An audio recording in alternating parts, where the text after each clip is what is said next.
Get ready, because Banter with RichiebB Productions is launching an all-new podcast network. 4 shows, 4 hosts, 1 powerhouse of paranormal and cryptid entertainment all week long. Kick off your week on Tuesdays with the one and only Wojo, host of Home of the Boom. He's diving deep into the world of cryptids, Bigfoot, and the mysteries that shake the woods. Interviews, investigations, and the loudest boom in the cryptid community. Every Tuesday from 7 to 8 p.m. Eastern Standard Time. Then on Wednesdays, prepare to drift into the unknown with Amanda Lombardo, your guide on the Phantom Navigator. From haunted legends to chilling stories from around the globe, Amanda is charting a course straight through the supernatural, plus guests who live to tell the tales. Catch her from 8 to 9 p.m. Eastern Standard Time, if you dare.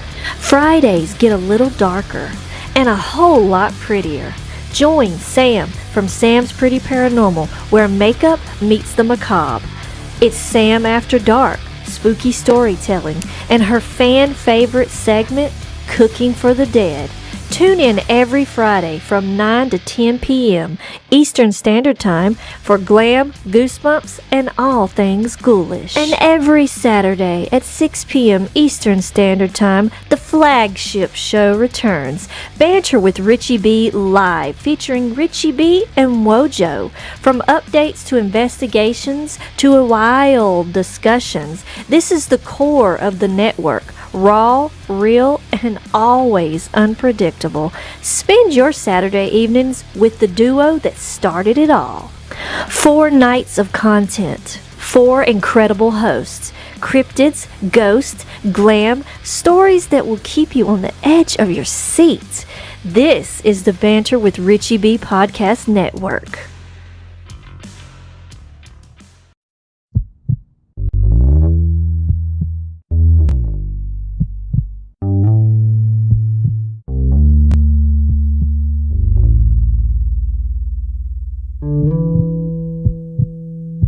Good morning. Welcome to Banter with RichiebB Live. Somewhere beyond the beaten path, beyond the whispers in the woods and the stories around the fire, lurks one of the greatest mysteries of our time, Bigfoot. For decades, legends have echoed through the forests, footprints left behind, sightings that defy logic, and questions that demand answers. But this isn't just folklore. This is a call to investigate, to explore, and to uncover the truth. Banter with RichiebB isn't just another show. It's a community, a movement, a hub for genuine research, real conversations, and boots-on-the-ground discovery. Every episode dives deep into evidence, expert interviews, field investigations, and the drive to seek what others say is impossible. If you believe in asking questions, if you're ready to get your boots dirty, and if you think the unknown deserves more than just a passing glance, then follow Banter with RichiebB. Stay informed, stay sharp, and maybe, just maybe, be the one who finds the truth hiding in the trees. I love you, baby Jack. I want you guys to keep climbing. I love you, Mama. Bojo's gonna get us out of here because that's what he does. That's right. Hey, nice meeting you all. Thank you for being on there. And yes, we are home of the boom. Let's go.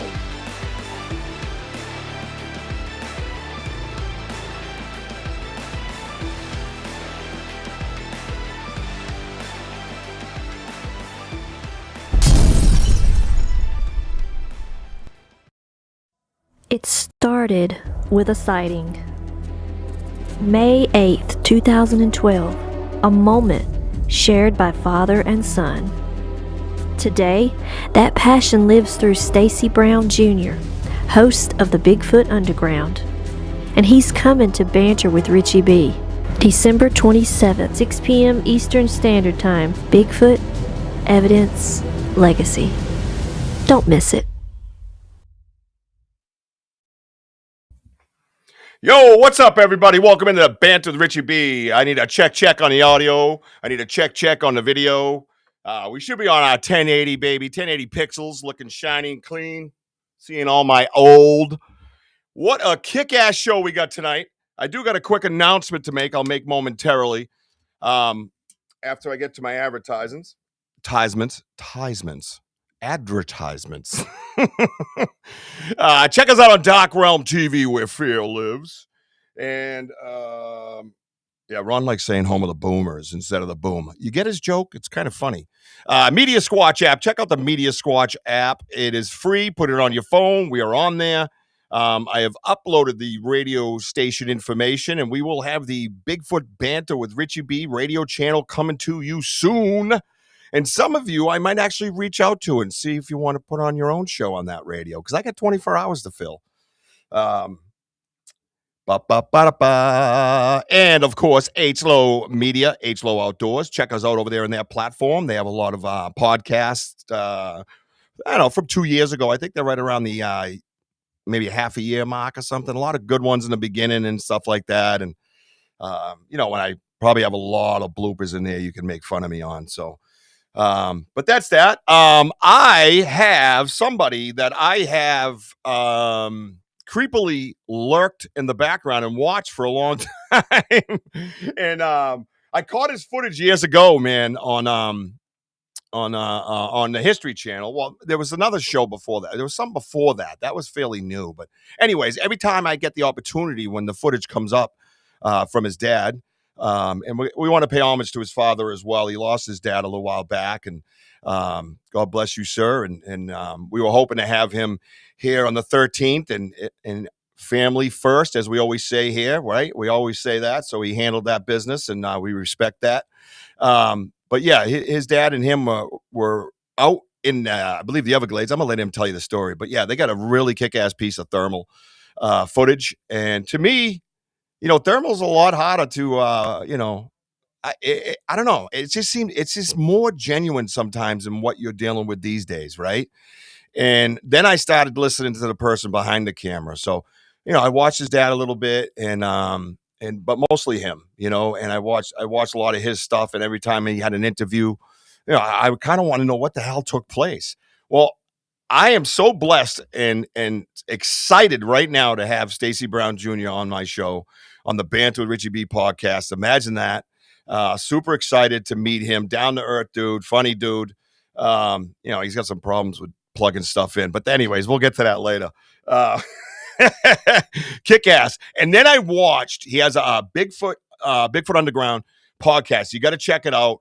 I love his setup. They're kind of outside by the fire with like a rocky type background. And I watched the one when he interviewed Les Stroud. And I actually put a clip up on my Facebook. I might share it here. I thought it was kind of funny. But it was awesome, man. What an awesome interview. And Les Stroud is such a down-to-earth dude, man. Just to watch him kind of joke and banter. Banter, right? To jokingly converse. We get a lot more done when we're good to each other. That's what I try to tell everybody on this show forever, and I always use his platform for that. But I'm going to bring in my co-host. Now, about my co-host, we saw Wojo say hi on the side. We believe Wojo might have the flu. He's not doing well. I talked to him earlier on the phone. He was pretty sick. We were out late last night. We did a 4.5 hour live. As you guys know, a lot of crazy things happened. We tried the Estes method, things like that. More visual. We didn't get really a lot of noise. I got some weird humming in my ear that was wild. But I'd like to try that again. And I kind of wish we tried it on the way out when we had all the lights again. Those lights last night were just, I don't know. You see one here and there. You get a crazy picture of it here and there. But last night, man, they were everywhere. It was just crazy. I don't know. If you haven't seen last night's episode, if you are not hitting the notify button on my YouTube channel, you are missing out on a story that I can't really go back and start at the beginning and explain to you. It would just take too long. I literally have to write a book. And we have discussed the documentary, but even that would be hard to explain to you. You have to live it, and you have to be part of the investigations. You have to be part of this.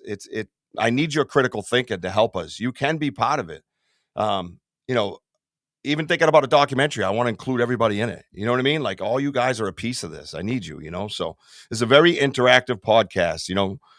You're all part of my life, not just my podcast. So just understand that. But let's get in our guest co-host of the night, for the night, I should say. You might recognize this person. I don't know. Everybody recognize her? Oh. Boom. It's funny. Hey, guys. All my sound is quiet. Can you hear everything fine? I can hear you. Perfect. Yeah. It's just weird. All of a sudden, it was great earlier. I think when Stacey went out and figured out that he had to actually plug in stuff for it to work, I think he kind of unplugged mine. You know what I mean? I'm like, how the hell's that guy pull that shit off from all the way from Florida? That was good stuff. So you want to do? Oh yeah, you want to do the Wojo thing? I can't do the Wojo thing. No, all right. You want to do the Sam thing? Whatever that will be. Okay. Hey everybody, it's me. This is Sam's very first co-hosting gig, man. I have catapulted her into podcasting and now co-hosting, and she's unbelievable. She does everything, and we just praise you, girl. That's awesome. I was going back to I could do the old school BanterWithRichieB way. That was fine. You know what I mean? But Right. I don't know. If anybody was to sit in Wojo's seat, it would be Sam. How's that? Oh, fair enough? Honor in itself.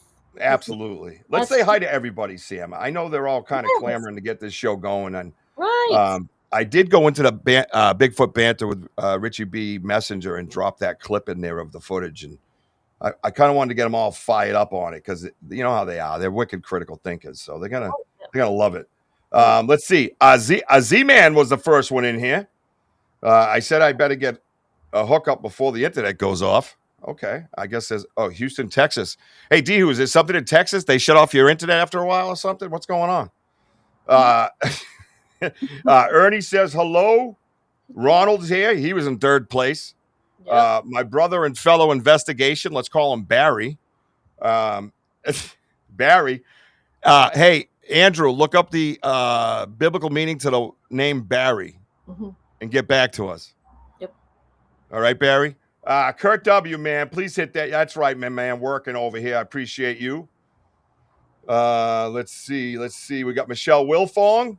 What's up, Michelle? Alpha Joe. Look at all the legends in here tonight. And Pamela's here. Hello, Pamela. I said Pamela. Hello, Pamela. Sorry, first day with the new lips. My bad. Alpha Joe, I already said that. All right, cool. We got a lot of people here viewing and hanging out. And there's the Wojo right there, brother. We're trying to honor you the best we can. Please feel better. You do have a care package coming to you from Walmart that Miss Jessica has ordered right from the pharmacy. Headed over to you to square you away. Hey, that man's got me. I always got him. That's the way it is. Take care of family. Family first, right? Jean Tewksbury, the legend of Maine. What's up, girl? Yeah. Oh, hey, girl. Hey, girl. Hey. Oh, there's Denny. Denny's the one who got Stacey started the other night on the comments. Arthur Mills, greetings from Texas. A lot of Texas in the house. Yeah.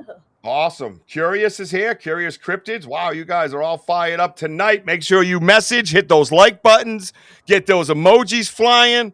Let's send this episode off the charts, okay? I want you all to go over to YouTube, Bigfoot Stacey. I want you to like and subscribe. Hit that notify button for him. And whenever you're in his place, hit the like buttons on all his stuff and get it fired up. Show him the Banter with RichiebB effect that nobody knows about, by the way. But I'm just a quiet dude, right? And I'm in my basement. I mean, nobody knows. Nobody knows about us, right? Just making a little bit of noise. You know what would be good on your show too? I want him on my show, but I think a great fit would be Arthur Mills.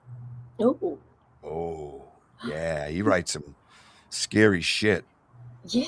Robin Smith, Tansey. Mary Newbert, sorry for your loss, Mary. Please give Peter a hug for us. Mary lost her mother-in-law and just the other night, and terrible holiday seasons, and always see that stuff, Denny says, great job on the video. D-Hoot is in the house. I believe everyone is on Richie's site, Robin. Yep, all right. Right where you should be. No, I'm just kidding. Previously Possessed, how are you, my friend? Tell your husband I said hello, and watch for the championship hoodies that I got coming in. I'll make sure I wear them on an episode for them.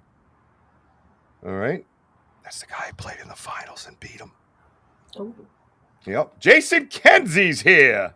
Right. Hello, Mr. Kenzie. How are you, my friend? Let's get Stacey in here. YouTubing's here. Wow. Ooh.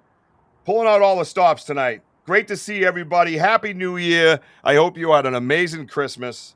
This, to me, as a podcaster and a Bigfoot, I guess I'm always reluctant to call myself a researcher, but I guess I'm a researcher, right? Yes, absolutely. If you got a case full of evidence, you're a researcher. Too bad, right? All right, listen. Grab a beer, grab a snack, smoke a fatty, whatever you got to do. I'm gonna throw a dip in. You know what I mean? We're just gonna chill and we're gonna talk because I got some really cool thoughts in my head that I got to get out. I won't get all of them out, but I got to get these ones out. You ready, Sam?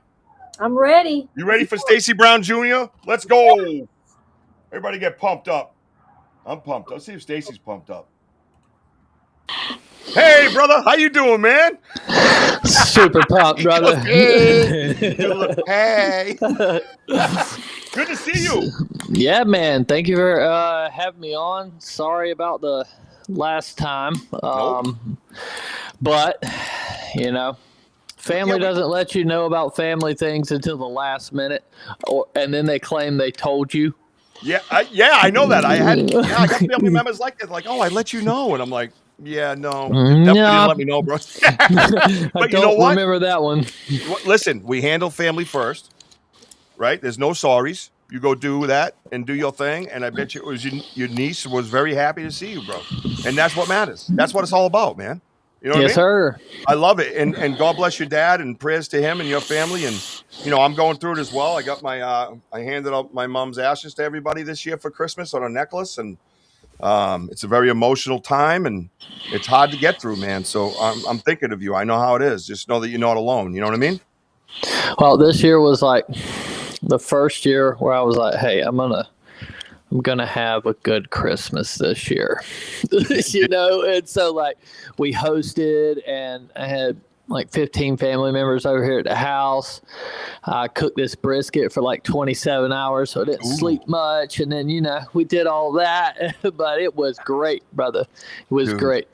I've been hearing a lot of that, Stacey. I had, like, for me, this year was tough, right? It was a tough year, business-wise, financially-wise. Like, all these things hit me hard, which hasn't hit me in a very long time. You know what I mean? I overcome a lot of things in my life. So I've been living comfortable. This year was tough, dude. And you know what? All my kids were here. We were up till 3 a.m. on Christmas Eve. We were just talking, and everything was all taken care of, for the tree and the kids and all that. But my older kids were here. We were sitting right here in my studio, messing around and talking about my mom and sharing memories. And I've heard a lot of that, right? Sam, did you have the same type of feel this year? Yes, it was great. It wasn't. It was just, I don't know. It was just family stuff, man. It was just all about family, honoring my mom and honoring my baby Jack up in heaven. And it was just awesome, dude. I'm glad you felt that sense of freedom is what it is, because it's not healing. Yeah, you never heal, right? I mean, no, you don't. You go on. Yeah, because you have to. But you know what, though? You know what, making brother? the best of it, brother. Yeah, 100%. You know what, brother? But I watch your stuff, and you're honoring your dad in a kick-ass way, and that's what's up. You know what I mean? And the relationship that you had with your father, or have with him even now, you can still have one spiritually. I mean, my son's here all the time. He's on my hat. He's all around me. This is his little hawk feathers that he gives me. So, right on. Yeah, man. Just, soak it up, brother. Soak it up. So, no, but I love your stuff. I love the footage you two caught in the Everglades of Florida, I believe. Is that correct? No. We were in... I was wrong again. Yeah. We were in Torreya State Park, which is the other end of the northern part of the state. Yeah, that's still the Everglades if you're from Massachusetts, but go ahead. Yeah, okay, yeah, I get you. Sorry, go ahead. Yeah, so you were up in the northern part of Florida?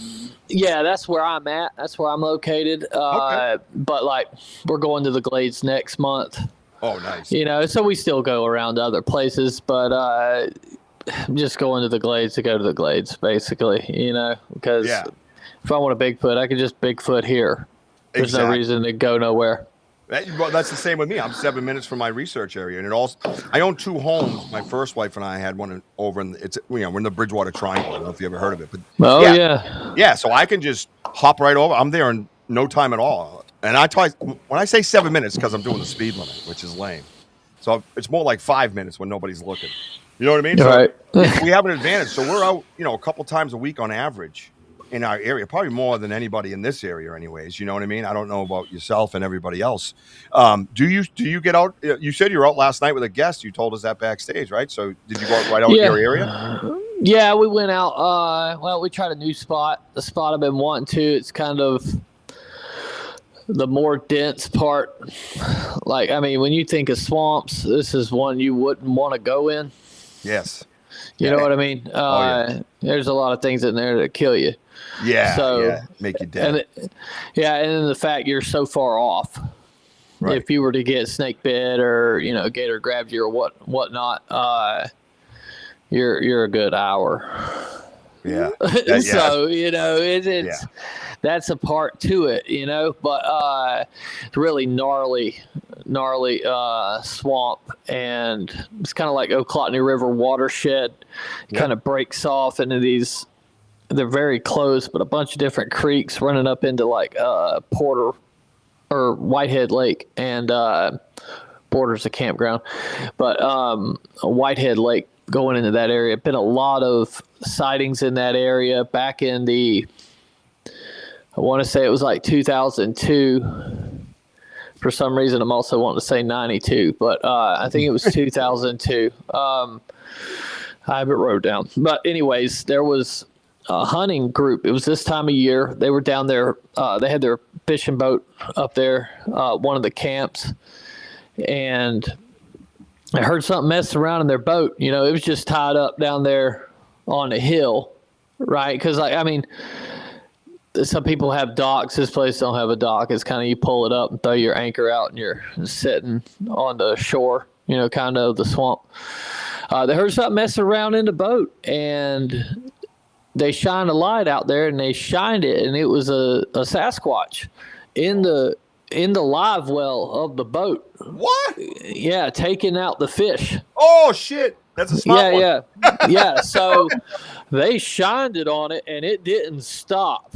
It just looked at them, and then was like, "All right, hey, let's see what's up." And so it then come up out of the water and circled the whole camp before going back into the creek. It's part of the river, but it was like it's a creek off the river. Okay. Right. I mean, it's all kind of the same shit, but, anyways, it did that. It went back into the creek. And so you had like 13, 14 witnesses to this. Wow. It was a hunting camp. Right. Wow. And so they were all there for the hunting season. A bunch of people. They called FWC, who never kept record of this event. They called Florida State University. Some guys came down and cast all the tracks. From what I understand, there was a bunch of tracks cast, but you can't get a straight answer from Florida State or from the FWC. But the people that were there are the ones who are saying all this happened. Right. Well, because I'd love to see the tracks. Right. But anyways, we were off in that area. So that's awesome. The Florida Trail runs through that area, and now the Florida Trail runs from I think Key West is where it ends, and all the way to Pensacola. Right. So the whole state, right? But the longest trek of it, where there's no town, is this area. Oh yeah. So you're talking 88 miles through the woods. Wow. Just through our county, and now parts of the trail are waist deep. Oh God. Yeah. In swamp water? In swamp water, in the Sopchoppy River. Yeah, that's a hard note for me, bro. We've done it. Different breed down there. We grew up in it, man. Yeah, you did. So it's not a big deal to me. But right. I'm scared of the Amazon. Yeah, right.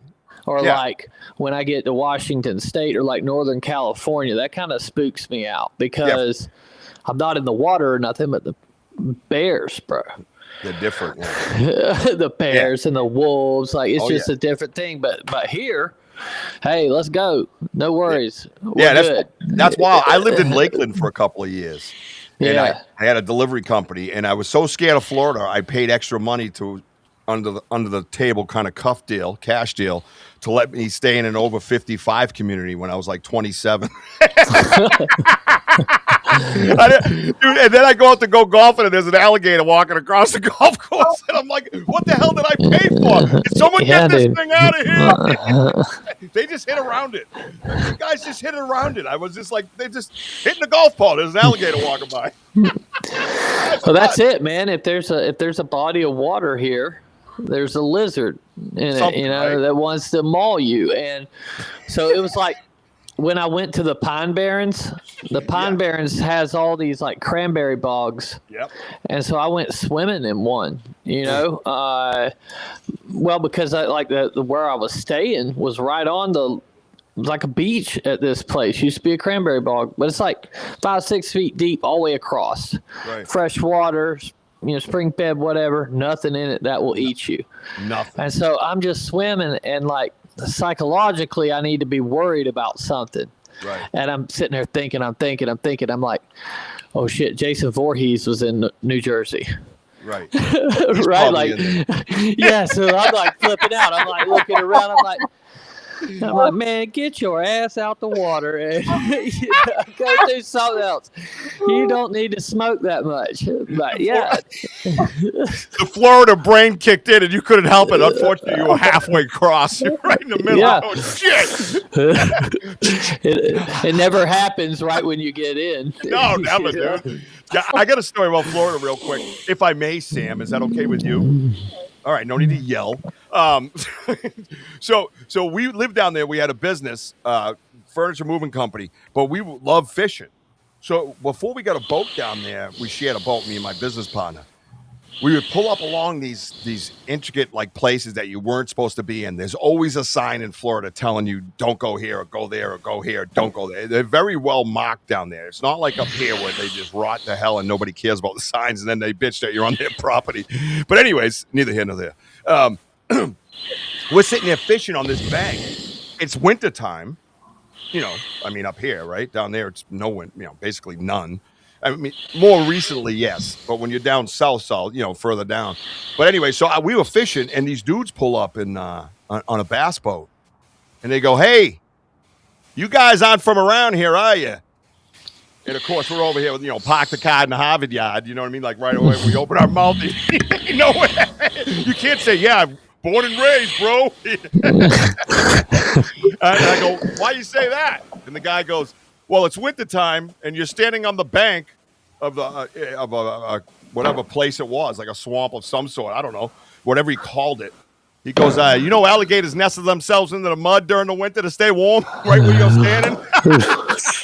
Dude, I flew out of there. I went through like 10 killer spider webs to get up to my car. I'm on the roof of my car, and I'm casting out to the water. Those dudes love stupid Yankees.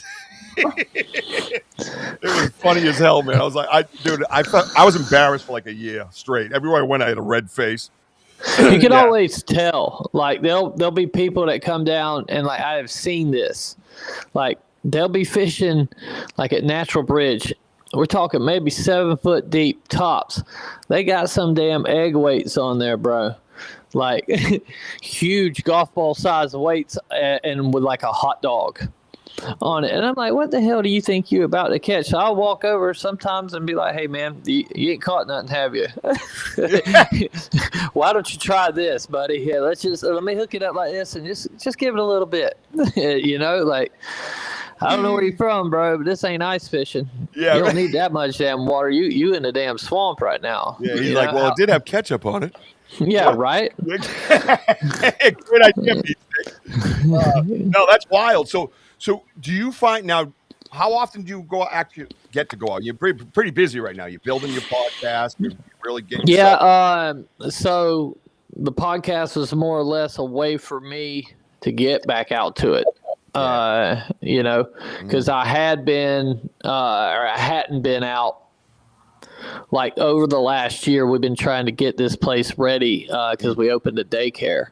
Oh, cool. Right. And because my wife wanted to work from home, you know, and so we did that. And now it's my turn. Yes. You know, so I'm pushing my content, doing like that, getting back out in the woods more often.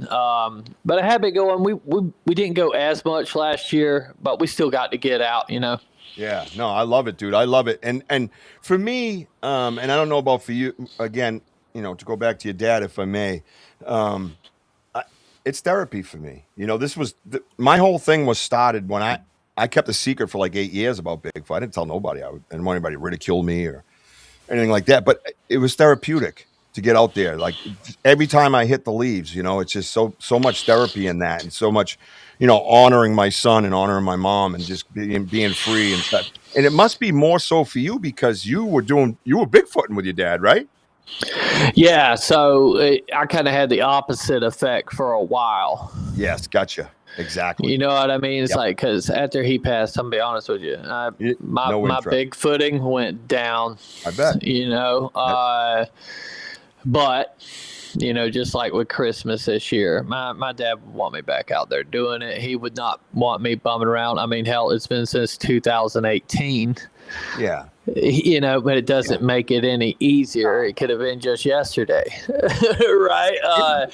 So, you know, he'd want me back out doing the things. And so I'm working on that because like I didn't even like to travel. I still don't. Like, I don't want to go nowhere outside of a few hours. I want to get back home. I have no desire to actually leave my house anymore. You know, but that's a goal of mine. Because, like, okay, me and my wife went Christmas shopping. It was the first time she had left the property in 3 weeks. Really? Yes. Then she gets up and she walks down the hall and, you know, back to the den, and now you're at work. And then you get off. And you just walk out of the other room. And what do you care? You ain't got to go nowhere. You know, right. Stacey's picking up the groceries or whatever on the way home. So I want to get there. But I want to get more back in. You know, getting out there. See, another problem is I've become kind of cynical on the topic. Really? Yeah. Why? Yeah, dude. What triggered that? The Bigfoot community, the whole deal. Like, okay, so I'm bashing my head into a wall trying to prove this thing. Yeah. Right. So you can only see it for so long. Like, I've seen multiple people roll through hoaxes again and again, and people continue to buy back into it. Right. So like, and then you look at like the DNA studies. Okay. Right. We had a handprint we recovered from a property in Alabama. Okay. Mm-hmm. Fresh, still had the sebum on it. We were able to collect that sample. I'm calling people. I called Cliff. I called Doug Highcheck. They walk me through how to collect this sample. Right. I can't get nobody to test it. It's sitting in my damn fridge, bro. It's probably bad now because I talked to Darby, who is the DNA study. I know who he is, He straight up tells me that's not what we're doing. We don't know how. I have the email. We do not know how to do that. Yeah, they're doing hair. It's a microscope test. Yeah. They're looking at hair under a microscope. Okay. So first of all, quit labeling it a DNA study. Right. But they're sifting through hair based on lack of a medulla. Yeah. Okay. Why? Why are you looking for hair that lacks a medulla? Have you plucked one off of a Bigfoot? What are you basing that on? You can't base it on that. We haven't had a body to pull one off of. Bro, there's so much hair in the forest. Like, it is the most common thing. Just stop and look. At any given point when you're walking through, stop and look on the ground. It's everywhere. Just because you found a hair that doesn't have a medulla and there was a Bigfoot there, that doesn't mean it's the Bigfoots. Yeah. It could have been something else. And so you get into these seeing this again and again, and it's like, damn, this ain't never going to happen. You know what's funny? It's in a strange way, it's refreshing hearing you say that, right, Sam? Do you agree with that? Yes. 100%. And you know what I'm about, right, Sam? Right. I mean, think about it, right? Tell Stacey what I'm about. He's about real, genuine research. He's the realest that I have seen. About people. Yeah, the people. Yeah, he amongst all of like everybody else that's doing the Bigfoot and everything. He's had a lot of issues because of how Wojo is so genuine about everything. Yeah, and what we've done is we've dealt with kind of the same things you have, right? I've dealt with the problem. Yeah. I have stuff in my freezer right over there, just like you're saying, okay? And we have a gift and chair, and if you ever watch Journey of the Gift and Chair on one of our episodes or one of our evidence shows, I think it would be very enlightening. We got fingerprints off of wrappers and stuff that we leave at the gift and chair. We have all that. I could go on and on and on, all right? I got sticks with peanut butter licked off them. I could go on and on and on about that. And it's so frustration. And then you get the wise ass that comes in and he's like, oh, you should have DNA tested it. Like, they know what it takes to DNA test something. First of all, you either get told a straight up no, or you get told to get in the back of the line like everybody else. Yeah. We had a sample of this massive area, part of me, of defecation. It was just blown out everywhere. And we're holding on to that, waiting for somebody to get back to us. We sent it off to them. Never heard back from them. It's like they keep it. I'm not even interested, man. I'm not even interested. Like, so there was this push amongst the Bigfoot community to get handprints, fingerprints, the sebum, to collect that. Yep. I had it, okay? And then when you're digging into that process, I call... I'm friends with Todd Disotell, so I reach out to him. And he's like, Stacey, it's hard to collect that stuff in a sterile lab. He said, we're never going to get anything out of the field. And right. You're never going to get DNA from that. It's just going to be too degraded. It's like, second the sun hits it, you got the dew falling. Yeah. It's no good. And so that was also a big letdown, and then my buddy did a public records request during our filming of our latest documentary. And so he's like, let me get any reports and emails pertaining to the words Bigfoot, Sasquatch, skunk ape, swamp ape. Yeah. Okay. Any emails or reports. And how many do you think they would have? Just guess real quick. 362. Okay. Reports or emails? I'll go with emails on that. Okay. How many reports do you think? 1,275. Okay. So I knew of 3 reports, right? I was close. I had the 3. I knew of 3. Like, I was there for them, and they had posted one. So I knew of those, and I was hoping to get more out of it. They told us they had 0 reports. Okay, meaning nobody's ever called the Florida Fish and Wildlife and told them about a Bigfoot. But they had 73,313 emails. Yeah, just like I said.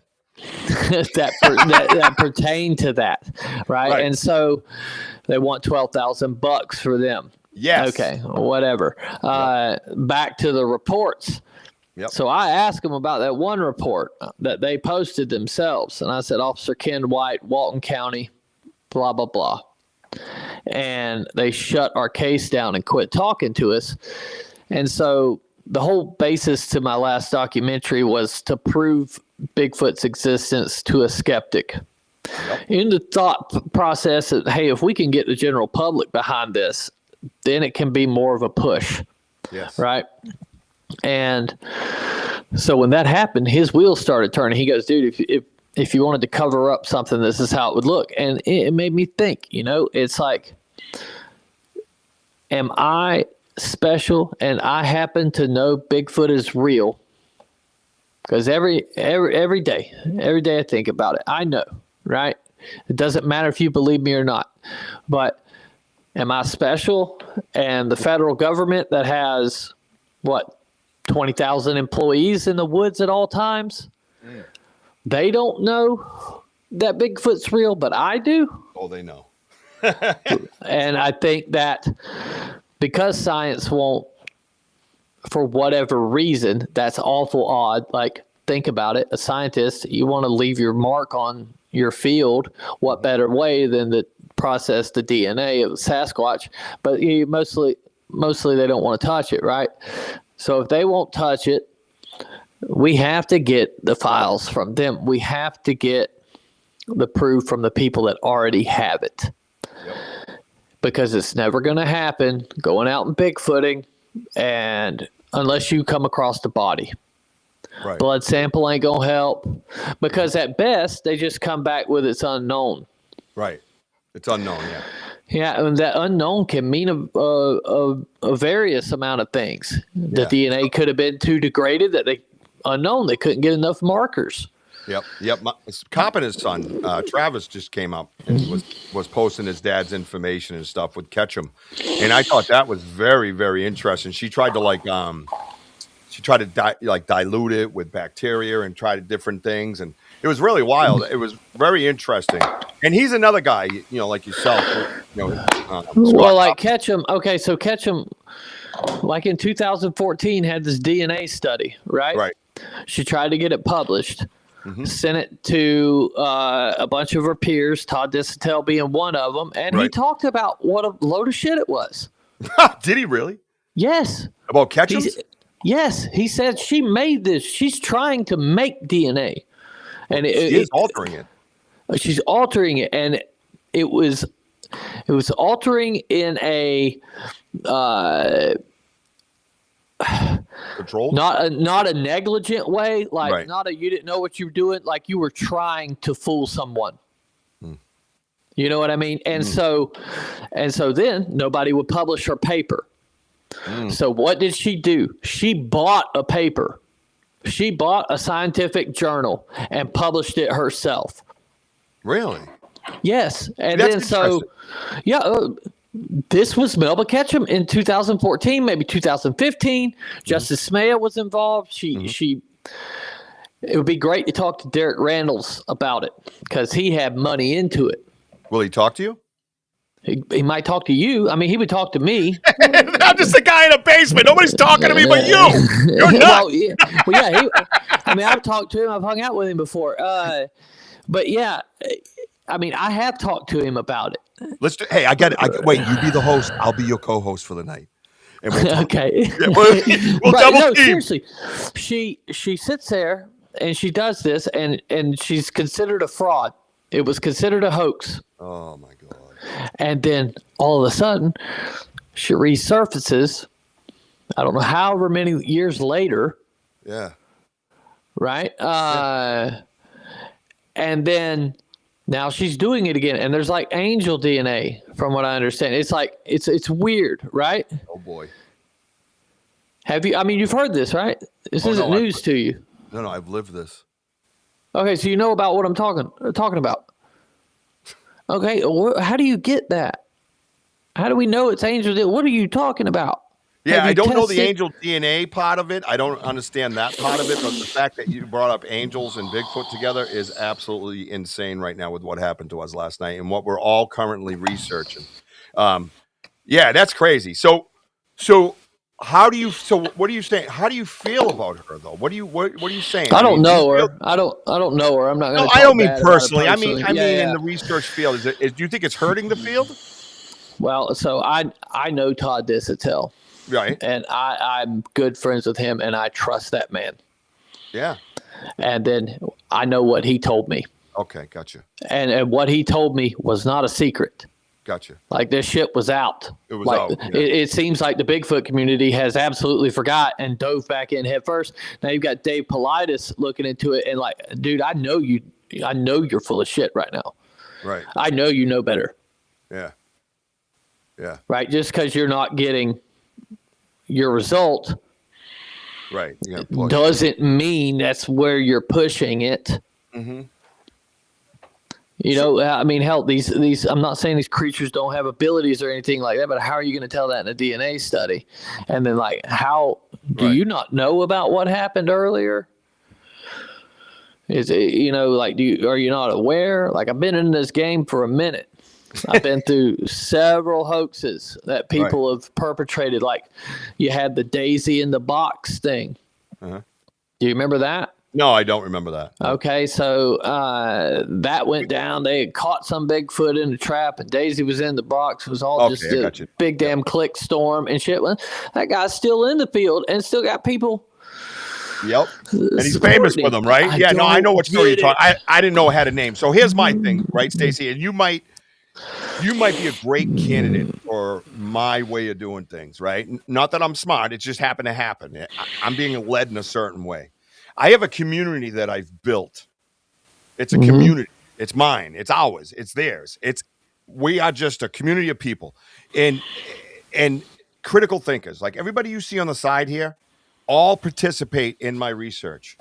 Not just me out researching, me asking them questions while I'm live, or they asking us questions, or giving suggestions and answers. I leave the mainstream Bigfoot world out of my area. This is my world. I don't want you in it. I've already dealt with somebody I never knew that was from the area. He posted a picture of me and the Vogel brothers. I don't know if you ever heard of them. Freaking legends from Western Mass. Awesome dudes.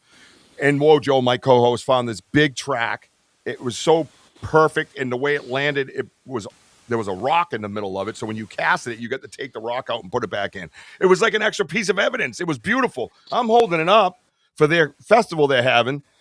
You know, Dingleberry comes along, I've never met, and says, how do you call yourself a researcher if you don't know what a print is? Clearly, this is a double bear paw. And I'm like, I don't even know you, bro. I got 7 kids. Don't put my face on. So right then and there, that was it for me. I was done. I'm here because my son, like you said, you know, your dad wants you to do this. My son, I lost my son in 2022. I was laying in the bed in the fetal position, and I could hear him and feel his eyes upon me, looking at his daddy. And I'm over here going, dude, this is embarrassing. I got to get up. Plus, my son thought he did something wrong up in heaven, right? To break me like he did. And so I came out and told my story. I told him about 8 years of back in my very backyard, growling at me, trees getting broken, blah, blah, blah, on and on and on. And I said, that's it. I'm not sharing nothing with any of those people anymore. So if there's something that I don't feel right about, if there's somebody that's a shit talker or the beliefs that, you know, oh, I didn't find it, it must be fake. You know what I mean? That type of shit. I don't want nothing to do with it. I watched somebody from that 4-letter organization on Facebook absolutely annihilate this guy. It was actually a kid. He was in his 20s. And just shit all over him, and then bans him from the Facebook page. And I'm like, are you serious? I thought more of you. I left that page. I stopped watching anything that they had, and I built my own friends and community, man. People on the side here are just amazing, man. They're amazing. And I would love to see you do something like that, because then it would be therapeutic for you. You know, and that leads into my question. Where the hell does it come up, and how old are you when your dad says, we're going to go look for Bigfoot? now, mind you, my 14-year-old Maddox was out with me when he was, you know, almost 13 or whatever it was, and we've had them run by us crashing through the woods, and that kid was scared shit. And when does that lead up to you? And what is your reaction to that? Do you instigate it, or does your dad? It was more of me we both were into Bigfoot. Really? Right. Yeah. Okay. Yeah. So from a young age, I was looking for Bigfoot in the woods across in my neighborhood and stuff, you know. And then I guess when I got around 20, when I was an adult, you know what I mean? I had kids. We started going out, you know. out there where I was telling you, we go to Bradwell Bay, where that part of the trail is like way steep. We go out in there, and we didn't ever really think anything was going to come of it. It was more or less just hanging out. Yeah. But when we ended up doing that, for a while, and then he had gotten, I think years later, he had gotten cancer, and he had beat that. But while he was down, I went to this lady's house in Chattahoochee, right? Me and my bass player were going to write some tunes, and then we had our encounter there, and I quit my music over that. Really? Yeah, hell yeah. Wait, the way I see it. Wait. So you were jamming? And I was a touring band, and then you had an encounter with Bigfoot? Well, okay, so I was like a touring musician, right? Gotcha. All right. We were a regional band, I guess. We'd jump on these 3-4 day shows with these bigger bands. And we were doing good. We were doing well, but straight up, I had my encounter. We were out there writing some new tunes, and but it was just me and him, we were hanging out and stuff, and then had my encounter, and I quit to get away from the alcohol and the drugs. Lord knows I've done enough of all that, and me too, brother. Looking back on it, I see it because it completely changed my life. The way I took it, because I'm a very competitive person. Yes. I used to play football, wrestle, box.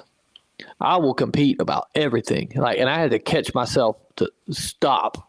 Hey, you don't have to be the best. Back it down, good boy. Yeah. But I had seen Bigfoot. I was right there by it. And then I get on Bigfoot forums, and I realize everybody is stupid. Everyone was dumb, bro. Like the way I was taking it, because they were bickering and arguing with each other and putting each other down. And I'm like, these fucking people right here, this is why Bigfoot ain't been found. But guess what, Stacey? You were within 20 yards of it. Yeah. It's out there now. You can actually hunt. I don't think these guys could go out and kill a turkey at the Walmart fucking clothes section. And they don't even own boots. Yeah, they couldn't get a turkey out of the damn grocery store. So what are we doing? And so I dove in and head first, just hauling ass into the subject, putting all my time into it. And my dad seen that was important to me. Yeah. He hadn't had an encounter, and so he sold his boat so we could buy a thermal camera. Really? And yep. So you're your father's passion, because it does become a passion to him. I think more so. I'm not trying to put words in your mouth. Tell me if I'm right or wrong. Yeah. The passion becomes from you, and you're the catalyst to this. But from what I've seen and watched and bits and pieces through your life, he gets into it, but it's quicker to go than you are, right? Yeah. He's more of a skeptic, right? But hey, we could still hang out with his son, and I'm finding stuff. I'm in a good area now. I've finally found an area that, sure, the area we were in before is a good area, but not all the time. Right. This one area was a good area damn near all the time. All the time. You know what I mean? Not in the summertime. It kind of slacks off, and I have beliefs of that. But, it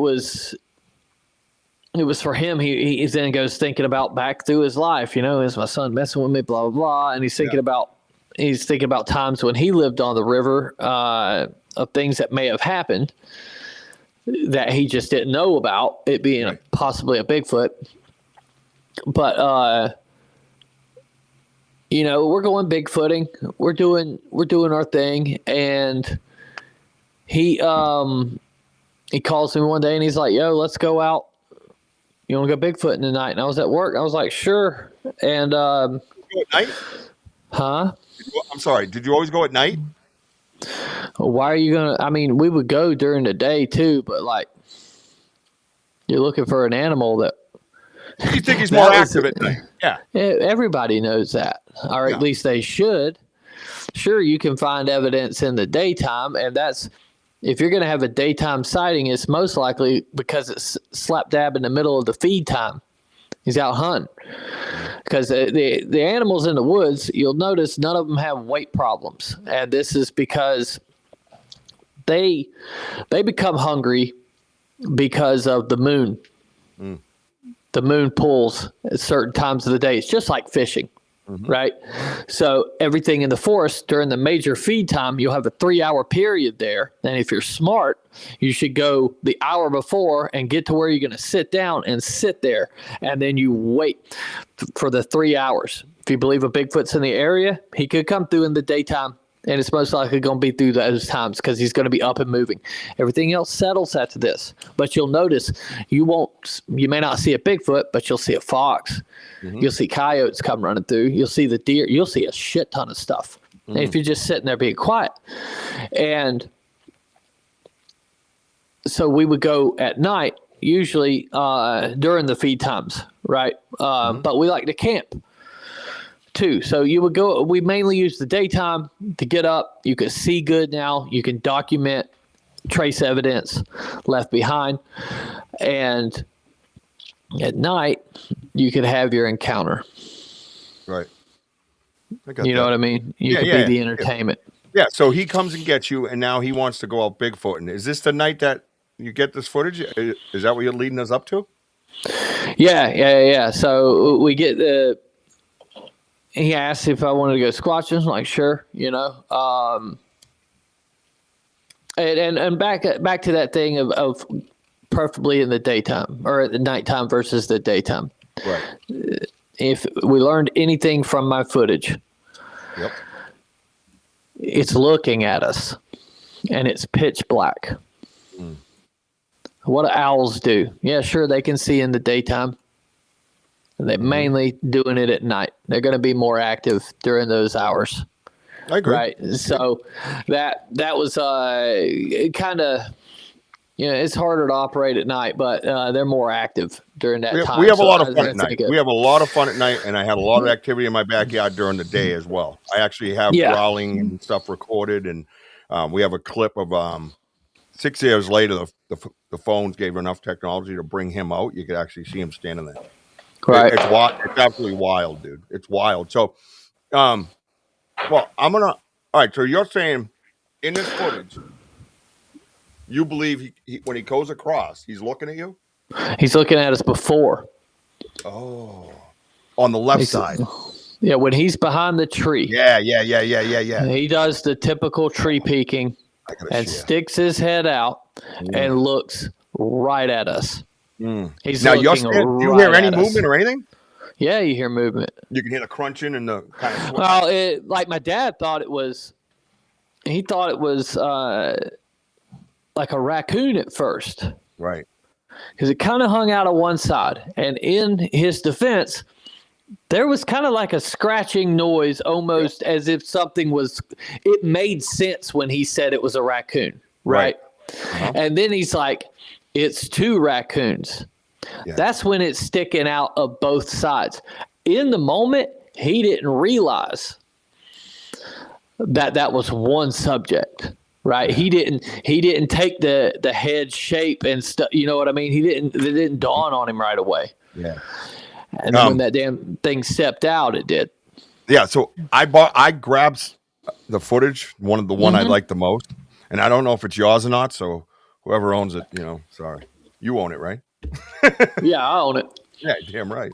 Got a problem with that? No. Well, so no. Stacey just trademarked it right here on my show. Beat it. Well, that's the important part, right? Like, so there's a guy who just made a movie out that's really big, and he's making a lot of money off of that, and he used it, and he didn't ask for permission. Really? Yeah. Come on, He's man. a bunch Grow of up. people. Yeah, dude. What's wrong with people? That's lame. But hey, it's copywritten. I Oh, do have that's the lawyers. Dude, so eloquently put. That's lame. Yeah. I love it. Hey, Sam, how you doing? You ready for me to roll this footage or what? Yeah, let's go. Let's do it. All right, let's go. All right, here we go. You ready, Stacey? Mm-hmm. All right. Because what you're saying, I want everybody to get a feel for it because you just kind of led us up to it, and then we're going to discuss more after. And this is one of my favorite pieces, absolutely one of my favorite pieces of evidence to me. This, like I tell everybody, this is like Patty, Freeman, and Brown. This is what I feel, and that's I got goosebumps just saying that just now. That's how highly I feel about this, Stacey. And I've been doing this a long time. People just don't know me because I don't like what we discussed. I have a wall up around me of community of people that I don't need to deal with that mainstream bullshit. You got a name that's involved and out there. You know what I mean? People come to me and they're like, who are you? And I'm like, yeah, I like that. Leave me alone. I'm here to discover. That's what I'm here for. All right, here we go, man. Creep on in, on in. Did you hear that music? Yeah, I don't know who made that video, but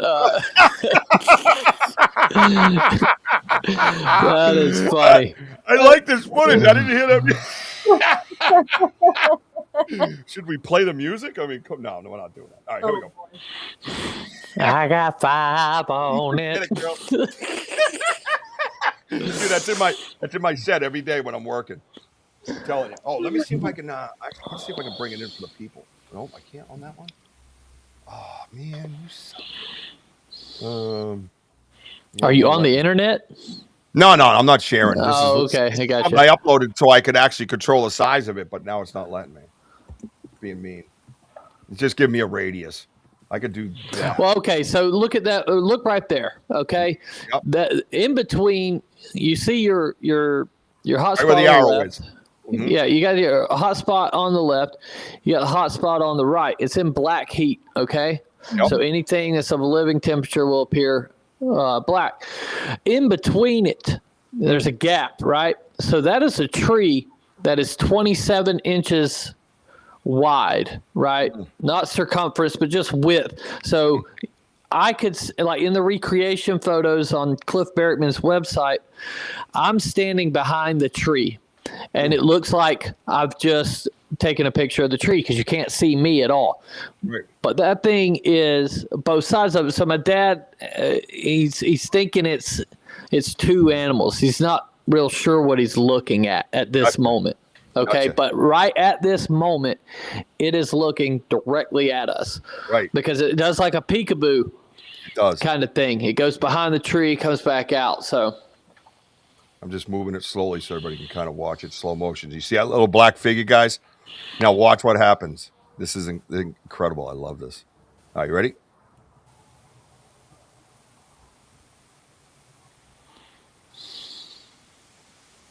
Right there, he's looking at you. Right.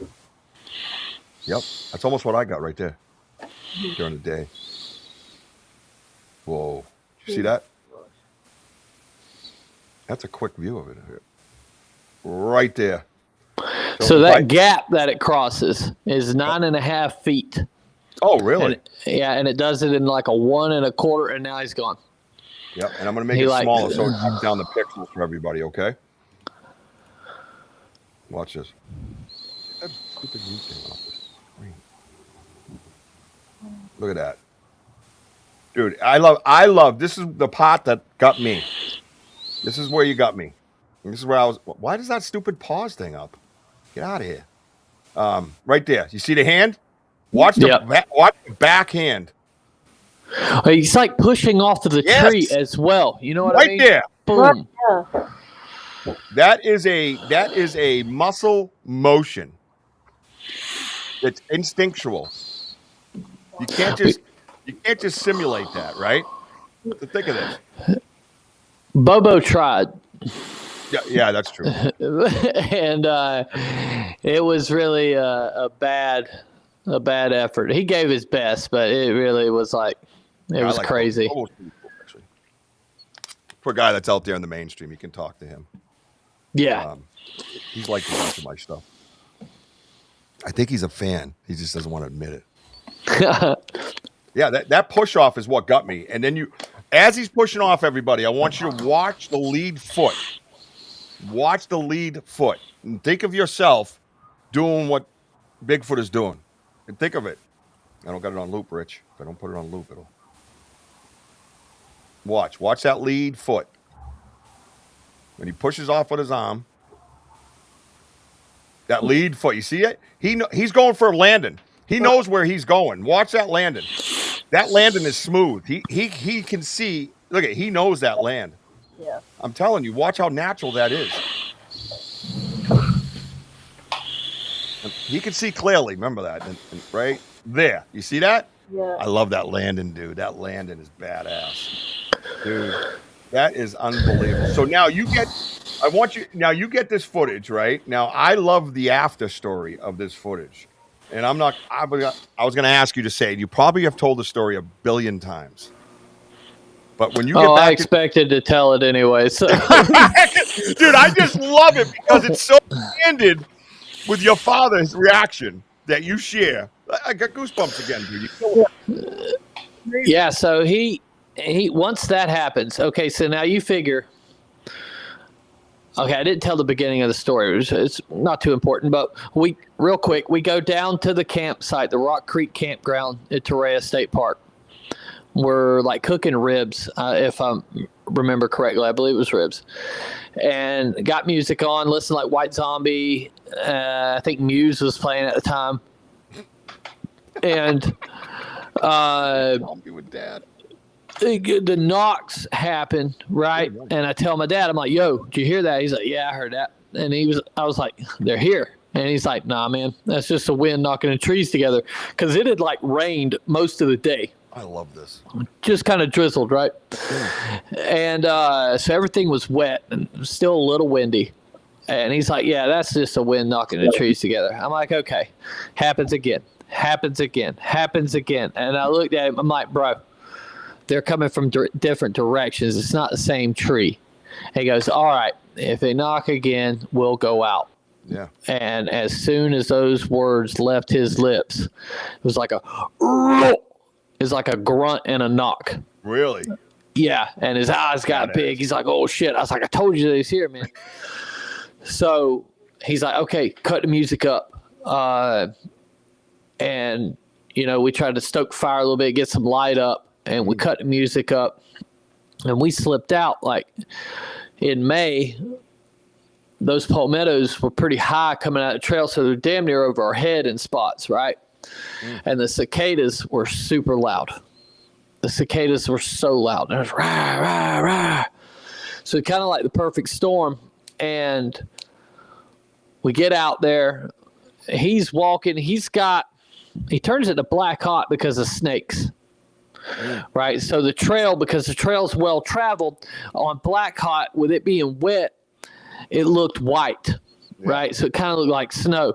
And if you've seen a black spot on it, or a off-colored spot, it was possibly a snake. But he had this little headlamp in his hand, and he had his fist like this with the headlamp on, red. So if he needed to, he could open his fist a little bit and see a little bit of light. We're not throwing off no damn beam of light, right? No huge beam. And I got the Sony Handycam running, and I'm like holding him by the shoulder in most of it. I got my hand on his shoulder, because I can't see a damn thing. That Handycam goes for like maybe 5-6 feet. Right. You good if the Bigfoot's standing next to you. You know what I mean? Outside of that, you ain't seeing nothing. It's too late by then. So we're walking, and we cross the little bridge there. It's just a little like foot bridge, just like 3 foot long or something, across a little bitty creek. And Dad makes a left on this trail, and he thinks that we're on the blue trail, because like if you go up a little bit further, there's a wood shack to your right, and then there's the blue trail that goes around. And he thinks he's on that, but we're actually on a game trail following along the side of the creek. We hear footsteps coming down the hill, like the ridge. Don't go, because this part of Florida is like I would say mountainous, right? It's super hilly. It looks like you were to be in, like, I don't know, northern Georgia, right? The grades are not that high. With the elevation's not that high, but it's not the flat, sandy soil that most of Florida is. It's the only spot in Florida that's like this. Right. And so we hear something coming down the ridge. Now, mind you, the whole time as we're walking, we're hearing something running, like do-do-do-do-do-do. And then over here, do-do-do-do-do-do. About 3 or 4 times, right?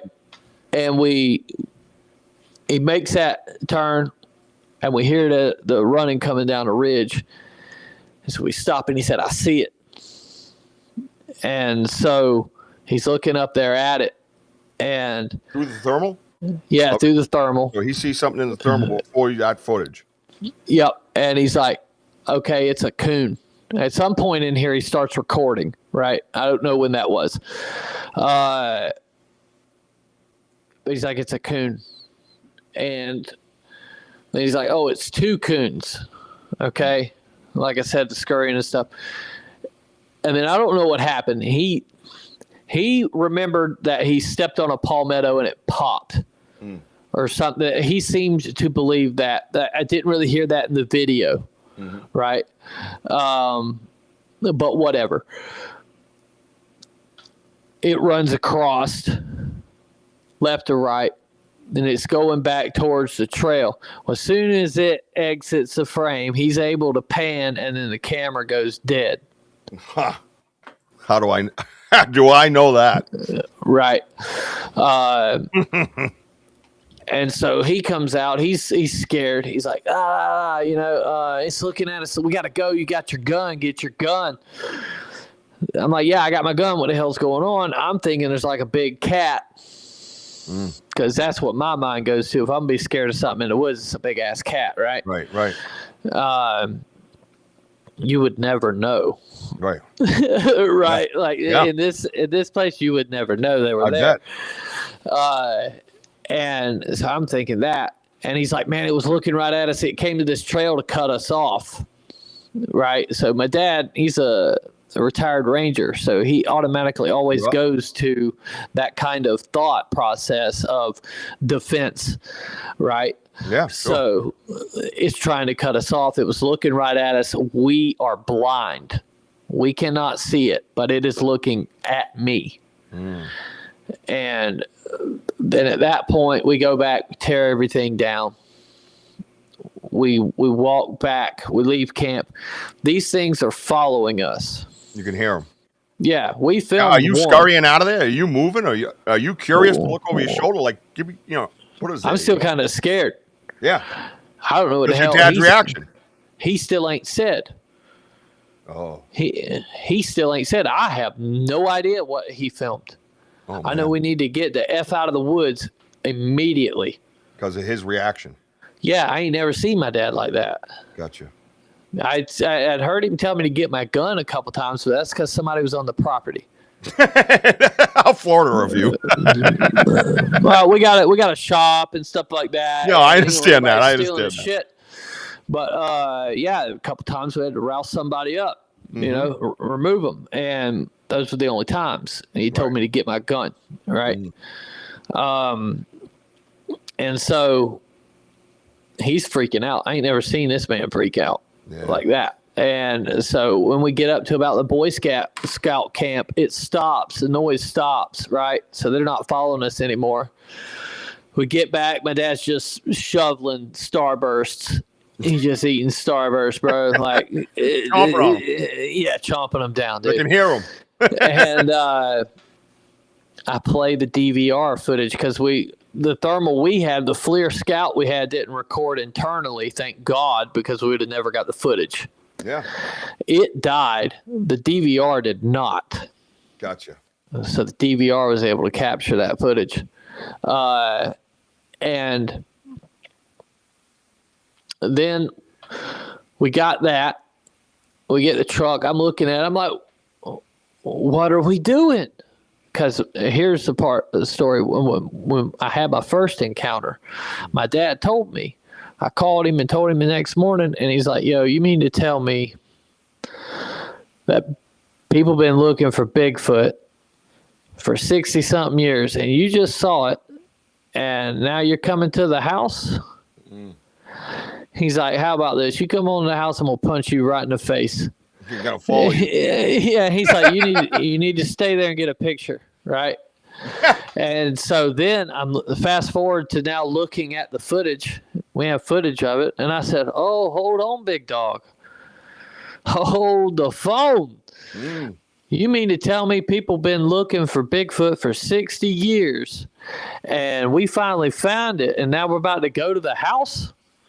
The same thing he told me. Yeah. Right? And I was like, "We need to get our asses back out there." And he goes, "Oh, you go right ahead. I'll sit right here in the truck, smart ass." He's like, going. take camera going down there, big bad ass. You know, you gonna go down there. And that was that, man. He was like, so you were like, nope. Yeah, no, I was good. At that moment, I wasn't comfortable. Yeah. Right. I would become comfortable and I know. At a dumbass thought process. Like I think about after I won Bigfoot Bounty, I had $100,000 research grant. Okay. So I got a Bigfoot for a couple of years. That was my job. You 9 to 5. That's what I was 9 to 5 in. Ride into the woods, or I go camp for 7 days or stuff like that. And I would lay on a tarp by myself. My dad would drop me off on the interstate or somewhere to wherever the hell I was going, and I will hike in because, like, you're not trespassing as long as you're along a waterway. Yep. So that's how I would use it to get into other people's properties, right? I would just follow bigger waterways, and it's like, hey, I'm 20 feet from the creek when I camp, right? And I'm just laying down on a tarp, small little fire next to me that I would, put back up if it got cold or mosquitoes got bad, and I just lay there, and that's how I would sleep because my thought process was, okay, I want to wake up. I want them to wake me up and, try to gain some type of thing like that. That was stupid. No, not the smartest move I've ever made. No, bro. I'm out in places where there ain't no cell service. Nothing. Only one person knows where I am, and he ain't expecting to hear from me for a week. Right. Now what year is this? This is like 2014. Damn, son. And what did you win a contest? Is that what you said? Yeah, so Spike TV had this show called $10 Million Bigfoot Bounty. Oh, yeah. And they picked nine teams of 2, and they would put you in Bigfoot hotspots, and they would test your DNA. And if you got DNA and a photo of Bigfoot, you won $10 million. But if nobody did that, the last team standing would get a research grant. Nice. Right, and we were the last team standing. Outstanding. So, yeah, it was a stupid ass show, but bro, they took me. they took me to the Bluff Creek. I got to go to, I got to go to all these places on somebody else's dime. And I got given top of the line equipment, and then they take cool pictures of me and shit. So it make me look really good. Yeah, that's how I got my wife. But they done. Woohoo! But I met a lot of good people in this process, right? That was the one upside to it. But the other side was, having the research grant and actually getting to dive into it and just like full time. Yeah. Because like, hey, what Bigfooter's dream is not to be full time. Oh, I got to do that shit for 2 years. I'm trying to get back there, bro. I know, brother. Listen, we're gonna try to help that. We're gonna push, man. I mean, it was great, man. That's what I love about you, man. You're just a down to earth dude. You sound a lot like myself, and I think Sam can attest to that as well. a lot of what you're saying is like my story, right, Sam? It's really, It's wild, right? yeah, it's wild. Yeah. Listening to you, man, I'm over here going, damn, that exactly. You know what I mean? Like you have that tragedy, you have you have the passion. It's driving your whole life. And but looking back on it, I think it was God putting me on another path. All right, I'm done. This is crazy. Because listen, like we just went through this last night in the woods. You can't make I'm not kidding you, bro. Yeah. Bro, my band, we were doing good. We were played on the radio during the daytime. Nice. We would draw like 300-400 people. We were doing good. Like we were going to get. It was coming time, right? We were in that stage. You're paying your dues. You're making a name for yourself. You've got people coming just to see you now. It's going to happen, right? The radio's picked you up. Like, and I walked away from all that shit. And nope, I'm gonna do Bigfoot. And I think that was God being like, yo, you've had enough cocaine. So I don't know if you know about me. I've been clean and sober since September 21st, 1997. Again, your story is a lot like mine, and the passion. And now we're leading down the spiritual path of Sasquatch research. To the point, I'm going to recommend you use an ovulus. Do you know what an ovulus is? Yeah. Yeah, so we use an ovulus, and the messaging that we get from the ovulus pertaining to the current investigation will absolutely blow the brains right out of your skull. It is absolutely overwhelming, and that's what I'm telling you about building a community. Sam has some of the ovulus words. We all take we take a picture of it.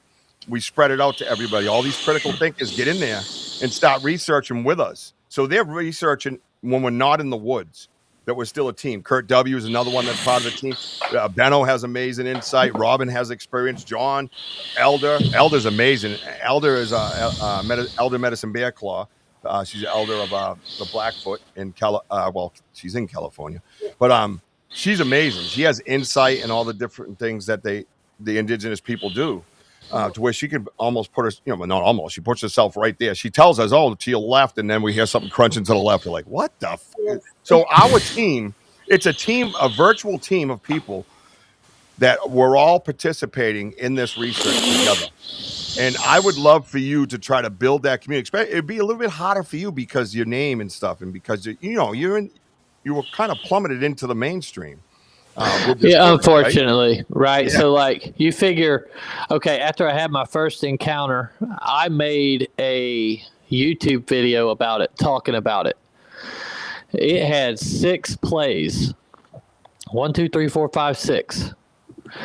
And one of the people that saw it was a producer from the Howard Stern show.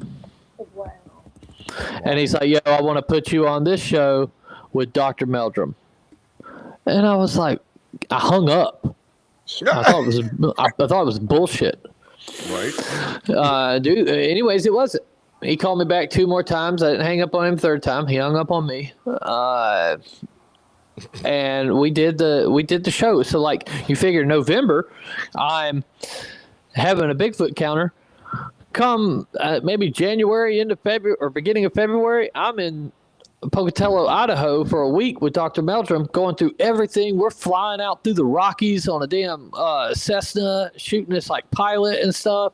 Bro, it was badass. And but it was just kind of thrust into it. Like I never really feel I tried with any of this. Right. I just got in the damn coaster and buckled in. And it just went and so that's why I kind of relate it to something else forcing me into this, because I can't say I've tried. I mean, making the films and stuff, I like making films. I do other stuff besides Bigfoot films. I tried there, but outside of that, it just kind of happened. Right.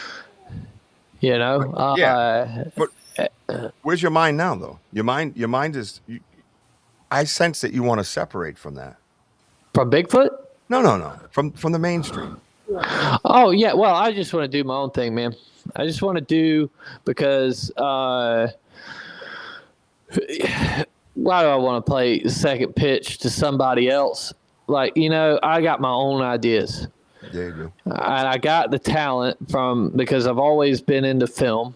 Yep. Right. And so I have the means to do these things. Like I have a damn cave in my yard. I have a means to put the podcast together fairly easily. Dude, that's right. perfect. And so why not? You know? I love but it. Yeah, definitely don't want to be. I don't even want to be like labeled as a Bigfoot researcher. Right. I just want to be some dude. Yeah, but because okay, so like last night, right? Okay. God bless the people that went out, right? Right. These people looked up to me, and it's weird. Oh. Gotcha. Yeah. Gotcha. I don't like it. I've had a little bit of that. Yeah, I know what you mean. It's awkward, right? It is. I don't like it. Like I don't want you to treat me like something. Oh no, Mr. Brown, we'll do this. Yeah. We're equal. Yeah, I could carry my fucking backpack. Yeah. Walk up. I got one in the front and one in the back, bro. No, but you'll get that, and where people think that you're something you're not. So like, I'll usually like lead with a story. If I start getting a hint of this going on, I'll kind of lead with a story that kind of like, yeah, let's not do this. I'm just a dude. Let's just hang out, man. Yeah. Because I'm not nothing special. And the fact that people want to hear me talk about Bigfoot fucking blows my mind. Yeah. No, I love it. I struggle growing a garden, people. That's what I should be good at. That's what I struggle at. Like, if he's good at a garden, hey, talk to that man. Yeah. I promise it's going to help out more. Yeah, exactly. No, I love it. And I've had people that have met me and they're like, literally look at me and say, "Oh my God, I'm a little starstruck." And I'm like, "What?" I expected you just to say you thought I'd be taller. You know what I mean? Right. I thought you'd be taller in person. It's kind of wild, and that's one of the reasons why I'm reluctant to go local, like library tours and things. And we want to do a library tour. We're gonna do it because we want to for the research to kind of get out of my comfort zone. But I want to do it for the research. I want people to learn how to research friendly and kind to each other, not shit on each other. If someone says, "Oh, I saw a Bigfoot, he had 10 heads," let's discuss it and figure out what happened, because Bigfoot don't have 10 heads. But I don't have to sit here and tell you that you're an idiot. Right. That's another thing. The Bigfoot community goes down this road where they're fighting right now over what Bigfoot is, and the fucking problem with that is, none of you know. I don't care what you say. You're never going to convince me that you know. Oh, Bigfoot comes to my backyard every night. Yeah, okay. What's his fucking name? Yeah. Like, you don't know. You know what? Exactly. You don't know. But the one common thing that we all share is that we agree on Bigfoot's existence. Right. Right. So if we're there on common ground, that's fine. Why do we have to be ugly to each other exploring the rest of it? Because this topic has several different vestiges and directions it could go. Are they Nephilim? Are they just an ape? Are they paranormal? Are they a ghost? Are they aliens? I've fucking heard so many things. You know what I mean? And where I'm at, they could be. Yeah. It could be any of them, like. Where are you at? What's that? Where are you at? If I had to state, and we can go into this, I believe they're demons. Wow. Wow. Well, that came out of left field. Yeah. We could go into it, but hey, that's my thought process on what a Bigfoot is fluid. When I started this, I thought it was an ape. Yes, me too. Right. I'm way beyond that. But I'm opposite ends with demon. Why? Why a demon? Yeah. Okay, so if we go back to the Druids, right, we get the term knock on wood from them. Okay, and so people would go into the woods and they would knock on trees for I don't want to say a wish, but like, yo, hey, my farm's fucking, we're about to starve. They bang on the tree, let my farm prosper, you know. And then if they receive the return knock, their wish would be granted. And so therefore we get that term from basically a wood knock interaction with a Bigfoot. Right. Okay. Okay. When we get into the lights definitely have something to do with Bigfoot. 100% has something to do with Bigfoot. You're talking about something that can read your minds. What does the Bible talk about that? What does the Bible say about that, right? Doesn't like it, yeah. Well, who would be able to read your minds in the Bible? Demons, witchcraft, all that stuff, yeah. Right. So we're having telepathic communication. Okay, we're talking about something maybe going through a portal, maybe accessing another dimension. Okay, but I shouldn't ramble on that. This is, for me, more personal experience. Because I don't know if you've done any paranormal, like ghost stuff. You know, there's a whole thing where if you're ghost hunting, you rap on the table and then you'll hear a rap back in the house. You can do a wood knock exchange from inside of a haunted house with something that's in the house, right? Right, understood. Demon shows up. We have what? We have a sulfuric smell, maybe red glowing eyes. What happens when Bigfoot shows up? We have this horrid sulfuric smell, glowing eyes, right? And outside of that, I'd like to talk to somebody who's really been into Bigfoot and your life hasn't went to shit. Anybody out there that wants to tell me their story about how their life got better after Bigfooting, I'd like to hear it. That's why I wanted to come on your show, because I'm that guy.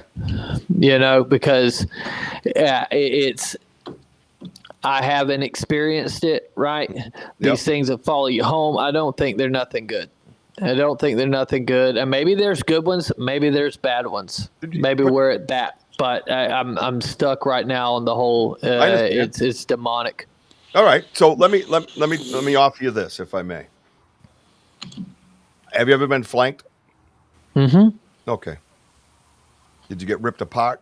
Did you get possessed? Did you go home and stab somebody? No. I didn't personally do anything to nobody in a violent way. Right. So typically, if we look up the demons and the history of demons, there's a lot of possession involved with demons, which is probably 80% their MO. I'd say 80 to be fair. I believe it's 100% that's their job. That's what I believe. To take that over, to make that life miserable in a sense, right? And I see what you're saying. There's a lot of controversy, a lot of hate. We just talked about it all and seeing that. But I got to be honest with you. My life is better for it. And I'm not trying to show you up in any way. I'm just trying to tell you I'm being honest. For me, can't the demon, right? Like we have fallen angels, right? We have the fallen, right? But they're still angels, right? So why can't they leave, from being a demon, basically? Say they are demons, but they're standing right next to you. They've never harmed you, right? You've had rocks thrown at you, like objects thrown at you. Any of them ever really hit you? Yeah. Did you get hurt? I mean, superficial, nothing like. Right. But they could have killed you if they wanted to. Oh, for sure. Yeah, and they haven't. So for me, because of that, and because the way when I stand with them, and I sound like a crazy person, but you don't know my story. If everybody, saw my story and watched the lives and watched it evolve, because that's the key is being on YouTube Live. People think I want to get famous. That ain't what it's about. I want people there with me so they can see it and feel it and be part of it. And as it's evolved, I have a sense of divinity, which is complete opposite. And for me, I've been in areas where I've had this light. You ever see lights in the woods? Yeah. Oh, yeah. Yeah. So we have close-up footage of lights in the woods. What's behind the light? We have a picture of it. And I'd love to show it to you sometime. And there is a little bit, I gotta admit, there was a little bit where I was like, oh shit, what's that? The horns and things. There was different things on it, right? And then there was another one where it wasn't that. You know what I mean? So I see where you're coming from, and I 100% respect it. And it is a theory, and why not? And it makes sense because of what you're saying, the knocks and the house and all that makes sense. That's an educated answer. That's somebody that has lived both sides of that and is given an educated answer, right? And well, now, I didn't get down this road until Right. I got into the paranormal, and I seen the similarities. yeah, right. In There's the a two. ton of them. I told you, use an ovulus. Where do we come Right. up with that? I have 10 years of experience of ghost hunting, as they call it. And the combination of the two is amazing. We did an Estes method last night in the woods. We're more than willing to try anything. We knock on trees. We howl. We don't give a shit. We light fires. We play music. We burn incense. I will try anything. And for me, maybe because I feel it's therapeutic to get out there. The woods are alive. It's amazing feeling. And when I come out of there, do you feel good when you leave the woods? Are you drained or tired? Or what do you get like? No, I mean, it depends on what time of the morning it is. Usually. But I Right. I like what Tyler says, and it's probably the first time I've ever said that, to be honest with you. Just kidding, Tyler. Some can be evil and some can be good, in my opinion, and I feel that. I feel as humans. I feel So what would that be then? If some are evil and some are good, right? I think what he's saying is some of it you're correct on. I think there No, is I that. understand that, but why would there be a good side to it? Like if it's demons, is it something almost as in they're giving you what you want? Because I mean, we're gifting something, right? Most Yep. of us. Yep, We're going I am, out yeah. and gifting something, setting up a bait station, or you've got your certain spot, right? Is that not setting up? What do they call it? Damn it! Why am I blanking on it? What is that called? An altar? Are you not? What are we fucking with? Like, I think that it's naive for people to assume a good option on that. Just because, hey, it's better to have a gun and not need it than to need it and not have it, kind of thing, right? Be leery. Don't think a demon won't sit there and show you good to lure you in, right? And so this is what me and a couple of my buddies are kind of worried about it, right? Because the whole, have you heard of people getting tagged? Yeah, I'm tagged. Okay. Yeah. Well, no, like tagged as in Marked. like a GPS tag Yeah, marked. almost. Yeah, Right. Okay. People So told me yeah, I'm marked. Yeah, people have told me that. like I live in a spot where there should not be Bigfoot encounters, right? But my house will get slapped. I'll hear knocks out my yard and shit. Okay. At the stage of the rest of the area around me, I shouldn't be having Bigfoot coming up slapping on my house. I shouldn't be in Alabama looking for Bigfoot and then my son having an encounter on the back patio. Right? It's kind of weird, as in like if tagging is a thing and they can mark you or whatever. That doesn't seem like a good thing. That's like the U.S. government trying to force the Patriot Act on us. Yeah, hey, we need to spy on all your cell phones to keep you safe. Like fucking hell. It's so true. No, listen, I love the theory. I love it. And I think there is some kind of, there's something to that. I can only speak from my experience. Right. When is their end game then? They've lured me in. I'm hooked. You know what I mean? We've read the ovulus over and over again. You should see the messages within this ovulus. It's absolutely insane. Yeah. Absolute, right, Sam? Sam's one of the researchers researching it, right? Right. I've already been picking up words like when you were discussing today, like with the names of spiritual meaning. It goes to biblical with some of the words I've already looked up. It falls into like some biblical things. So Yeah, a lot of biblical messaging. A lot of Right. it. Even the names. The names Yeah. like today we were given names. There's Derek, Barry, Tina. They're just saying. And then you look up the biblical reasons and they talk about somebody leading people down this pathway. And we figured out that I was Derek. And then and then it speaks of Barry with the white head. right. Right? The white head. That's Andy. Right. You know what I mean? So it's So- like it's wild. let me ask you. Sure. I know people lean into this Nephilim theory, right? Yeah. Yeah. Well, people do though. They believe maybe the Bigfoot are fallen angels, Nephilim, something to that degree. But why do they come to that conclusion? How do they come to that when the biblical descriptions of the Nephilim are nothing like what we have of a Sasquatch? Right.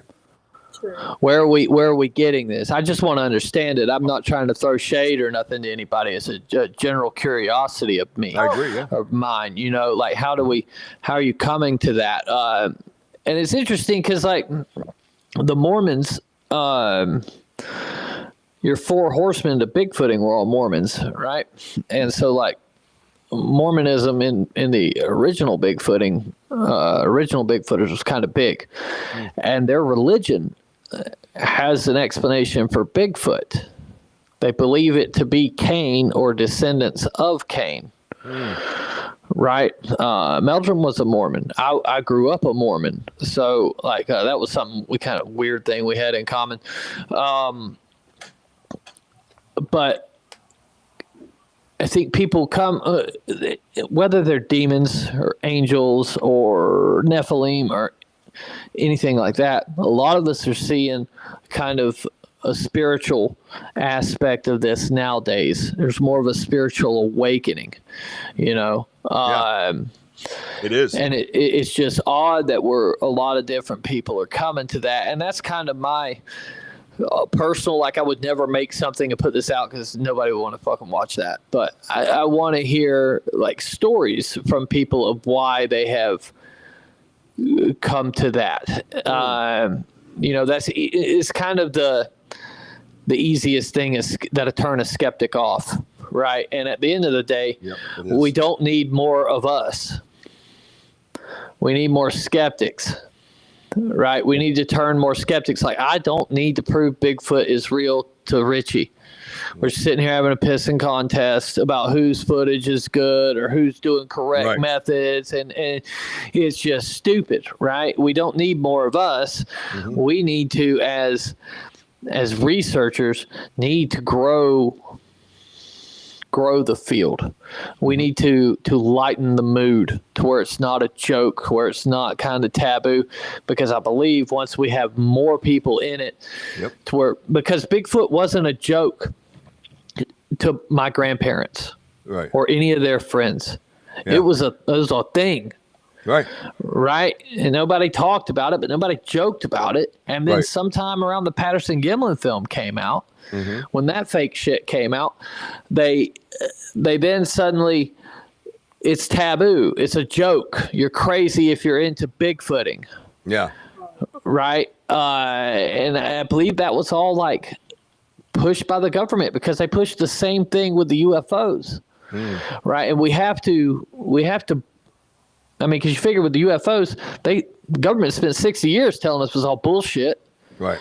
But now they're going to tell you the truth. Yeah. It's the same thing. I use that comparison as well. Absolutely. Now you're going to believe them. Yeah. You know what I mean? But they did the same thing with Bigfoot. Yeah, I know. Yeah. And all this other stuff.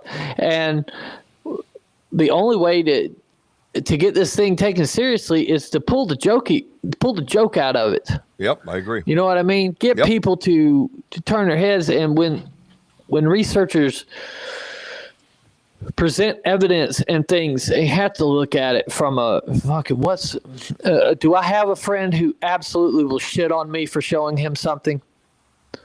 Do you have a friend that will just tear you down and tell you what a dumbass you are? I hope you do, because if you do, show all your stuff to them. And then until you get that person to go, then that's when you've got something. When you can turn that person. Otherwise, what are we doing except for feeding the nonsense? Right. But a lot of skeptics won't even take that first step with you. A lot of them think it's such nonsense that they won't even step into the ring. And then I say, well, then if you're friends with them, they will. Eventually. You know what I mean? If they're your friend, they will. Yeah. There's no bigger Bigfoot skeptic than my business partner. Yeah, and I got a few of them that I'm going to slip a Mickey in their drink, and then they're going to wake up and I'll be the big spoon. You know what I mean? Yeah. I'll be like, all right, you awake now, bro? We ready to go? You right? I had an idea for a show a long time ago, Sasquatching with a Skeptic, and we picked one, and he just never showed. So, and then I had Bigfoot with a Fan. That's how I met, my co-host Wojo. He was a hunter, wasn't necessarily a skeptic, open-minded, but he was in the woods all the time. I was like, yeah, okay. And then I got into structures and stuff, and let him just see for himself the structures that we have, and they were mind-blowing to him. And to me, there's reasons for them. So Benno makes a comment here. Demons are demons. Okay, you're doing good, Rich. Keep it up. Demons are fallen angels, right? Can demons gain redemption from God too, like people? Right? I can't answer that question. They're falling for a reason. You know what I mean? Listen, man, that's a fair answer. And that's what I like about you, right? You're real as real gets. And that's what you got to be. And that's what we need in this research field is real as real gets. However you believe and whatever you feel, express it so we can discuss it like you and I are doing now, right? Isn't this right, dude? This is how we get places, bro. Like, because seriously, everybody that's not on this stream, the rest of the world, they don't think we're fucking crazy. I love it. They don't care if you think it's an ape. They don't care if you think it's an alien. They think you're fucking nuts. Yeah. So quit fighting with everybody and realize that you are fucking nuts. Yeah. And you're nuts in a good way. Yeah. And you can get out there. And so it's funny you talked earlier about building a community. I talked about this on my last live stream. My end game with the Bigfoot Underground is to have a nationwide group where there's where we have all belief systems. Because you know what I mean? Because hey, there's ways, if it's an ape, we'll look at it. But if we use these things that maybe prove it's an ape, there's still gonna be lights. Right. Your camera gear is still going to shut off. The other stuff's going to happen. So what does it matter how you're looking for it, right? Right. But I want to have a large group to where we did a multi-expeditions every year. Nobody was charged anything. They maybe for permitting or food or whatever. But you have 200 people in a spot looking for Bigfoot. Right. You know what I mean? And like actually put in the work. And I understand can't everybody walk like good. Right. Right? Well, you slap a damn dash cam and hey, y'all ride the roads all night. Yeah. Right. 94% of the sightings happen from the road anyways. Right. That's who's going to get you. Yes. And put everybody to doing something, but an expedition's fine, but you usually only got 10, maybe 20 people. Right. Right. You're not going to cover the area because these things are real. They just may not be there at the time. They may be on the other side of the mountain range. They may be up down at the other end of the river. Yep. But if I got 200 people, all come together for the same cause, we could be spread out in that area. Right. And everybody can be looking in the day, researching at night. The amount of evidence you would pull off after one expedition. Yeah.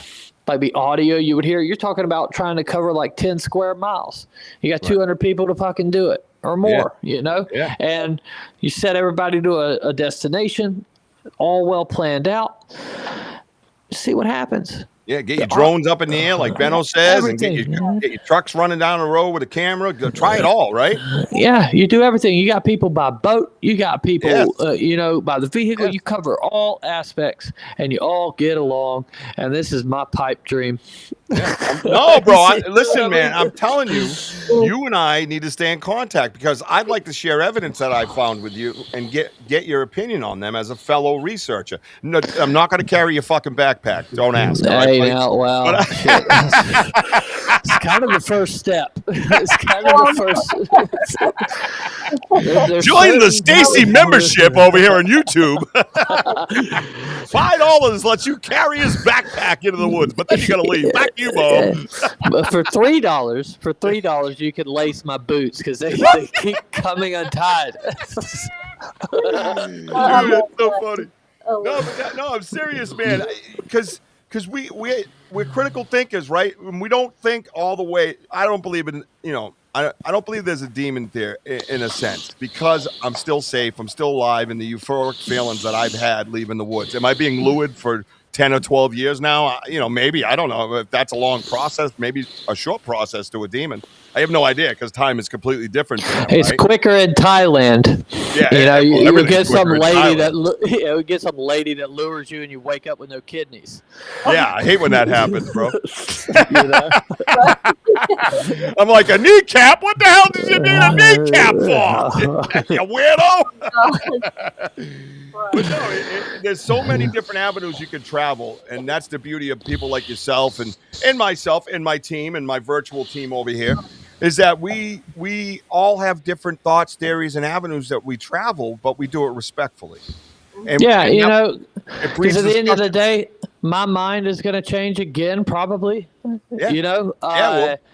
And that's fine. Where I'm at right now, I'm awful scared that they're fucking something else. Yeah, no, I can sense that, bro. I can sense that. Right. So you see this picture here? Yeah. Yeah, so this is the lights. This is the light in the woods. We took a picture of the light in the woods. It's the only good thing that an Android phone is good for, is actually taking pictures. I didn't know if you knew that. And, but you zoom in on the light, and behind the light, there's a figure.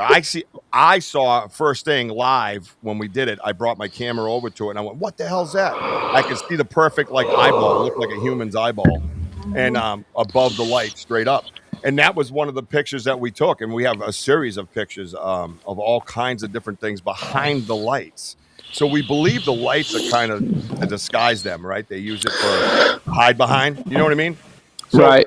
Yeah. So it's just cool stuff. It's interesting stuff. And I have a million of those things. Matter of fact, before if you don't mind, I would like to get 5 minutes after this show. I got a recording I would love you to hear. Yeah, sure, man. A quick minute and a half. With the lights, real quick. With the lights. Go. So this place, we're good. Where, we were having the first light activity. It's to where I can call them, and they'll come up. Right? Yes. Weird as shit. It got to the point I showed the landowner, right? And these lights would come. We witnessed them come up out of the ground. Right? Every time that we would see their origin, it would be from the ground. Okay. So it got to where I told the landowner and showed the landowner and her husband, had my family out there and stuff. And then she called a bunch of people, and it became a thing to where there would be 10, 15 chairs lined up on the trail, and I would call the lights up. Well, one night, only night it happened, 2 of the people got touched by the lights. Oh. They both died within 2 years of cancer. Jesus cancer ate them both up. They got diagnosed and both died. And so it's why I'm like, I see what you're saying. I mean, maybe they're not demons, and that's fine, but I do not know what we're fucking with. No, neither do I. And I say that to Wojo when we come out of the woods. I go, what have we gotten ourselves into? Yeah, but cautious about it, man, because that demonic shit is real. I've spent some time with my buddy on the Conjuring house. I stayed there for a while. Yeah. That place is when you see things like that, and that's another thing besides the Conjuring house. They also have Bigfoot activity there. We made a documentary there, and they're fucking Bigfooting. We heard knocks from the woods, seeing red eyes, all kinds of shit on the Conjuring house land. That's crazy. There's some film about the Conjuring house. Hold on. Sleepless something. Hold on. Conjuring house. I'm going to Google this. They what's it called? Sleepless what? Hold on, I'm gonna find out. Okay, The Conjuring, Last Rites, of course. Not the Harrisville. I think it's the Sleepless Unrest. Let me look that up. Sleepless Unrest. Yeah, you got a bunch of researchers here, bro. Yeah, that's it. The Sleepless Unrest. Here it is. Yeah. These people are hearing knocks from the tree line and not being able to relate that that's a Bigfoot out in the woods. Right. But it's on the same property. And so what I think they did. Yeah. And I think when you have properties like this, it's like a flame in total darkness, and then all these things are attracted to the light. Yeah. The Bigfoot. So maybe if they're not demons per se, as we read them out of the Bible, but maybe there's some kind of something else. Yeah. So my feeling is this. I started with ape, like everybody does, because of the things I was dealing with, stuff I read or shows I watched. I watched some. I got into watching local people on documentaries, walking through the woods. Alex Petticoff, Small Town Monsters, things like that. And he was actually on my show. He was one of my first guests, and really down to earth dude, but straight on his beliefs, and I thought I was nuts about structures and stuff like that. But bro, so get this, he came out with me. Sorry to interrupt, but he come out with me, and we get out the vehicle, and I tell him, I'm like, y'all don't knock, okay? I was like, if they're here, they'll knock, and so knocks start happening, right? And then they're itching to reply. I'm able to hold them off about 20 minutes, and then they knock, and so the knocks stop. As we're walking back to the truck, a big ass blue orb appears and flies through the trees, and the whole time they're asking me, well, why do you believe that Bigfoot's something else? So we hear the knocks, and then they even say, hey, those are the best knocks we ever heard. They fly through the tree, and the thing, it kind of just dissipates, right? They all know about it. One of them seen it, and it was all an audio recording. And I'm like, there you go. That's why. And then like the next 45 minutes in the car ride, that dude sat there and tried to talk himself out of what just happened. Yep. Right? Oh, yeah. Like, great dude, nice guy. But he sat there and tried to talk himself out of it. No, that couldn't have been, you know what I mean? And it's why do you all do that? Yeah. Why can't you just be like, okay, wow, we just saw that. We need to think about that. We just had Bigfoot activity that we will all agree, everybody here will agree those were Bigfoot knocks. Right. They were coming from different sides. They seem to be communicating to each other. And then we see the orb, but that orb can't be connected because it's got to be something else. Right. Yeah, no, but that's the norm for him, and I've watched certain things happen where I really enjoyed his stuff when I was a novice. It was perfect, but then when I was a researcher, it became different for me. I was like, you know what I mean, and to watch this shift on the structures and stuff sometimes maybe for the camera was an off. Kind of put me off a little bit too, because I was like, wait, on my show, you said basically, not in a kind way, he's a nice man, that I was kind of crazy thinking that structures were made by Bigfoot. And I'm like, well, but then all of a sudden I'm watching this, paid to play thing go on, and all of a sudden structures are cool to look at. So I was really kind of put off by that. So maybe a little of what you're saying, because how do you produce that and bring it to the masses, right? Like you said. As soon as you show that to a skeptic, they're gone. You never get them back. They're done. Gone, dude. Yeah. Gone. They have gone. But get them in the woods and have some shit happen. They're coming back. 100%. Well, so like the skeptic and my business partner, we made Journey to Belief, and on the last episode, we're in the field, and I'm doing this Bigfoot decoy, right? So I've got our Bigfoot suit that we use for recreations. And I've got pheromone chips all wrapped around me, and I'm knocking, and I'm acting like an ape, right? And they're sitting off watching me with thermals, right? I ain't got no light or nothing. I can't see shit. I got a mask on, bro. Like, what's wrong with you? I have to keep touching my eyes to make sure they're open, right? But I'm seeing all these lights. We're seeing all these fucking lights. And then, so I'm doing it. I'm knocking, whatever. Hooting and hollering, and then there's a reply knock. Oh shit! And I was like, "Yep, I'm fucking done. I'm out here. These guys ain't gonna help me." But then when I get to Joey, he goes. The first thing he says is, "Did you see those lights?" And I'm like, "Oh my god! I thought it was my eyes. Like, right. I couldn't tell because I was in total darkness, right? But yeah, he saw the lights too, and." It's still, he's more interested, but he's still a skeptic. He wants to continue doing it now. It's not a waste of time anymore. Exactly. Right. Yeah. Can I ask a question about that incident? Yeah. So you're in this costume. You got pheromone all over you. There's all this activity, right? Can you tell the truth? Did you get it on with a Bigfoot? Well, if I would have, it would be on that DVD. Unfortunately. Let's be honest here, bro. Tell the truth, man. Yeah. No shame on the BanterWithRichieB show. You just tell it. I would be awesome. I want to play. If you don't mind, I clipped a little piece of the Les Stroud interview. Yeah, go ahead, man. And I got to tell you, dude, you're total natural. And I'm not kissing your ass or carrying your bag, but I'm like sitting here going, dude, so fucking chill. Because I'm over here all the time. I'm a high-strung dude. I'm always like, you know what I mean? So sometimes I get a little stiff, you know? You're over here reading off your phone and giving him his bio. I'd be over here, cheat sheet on my palm. You're very famous. You know, I would screw that up bad, but I absolutely loved it. So I just want to share. I'm going to share. Well, I don't know if I want to share that. Oh, video. Okay. Here it is. So I should bring it up full screen because just in case.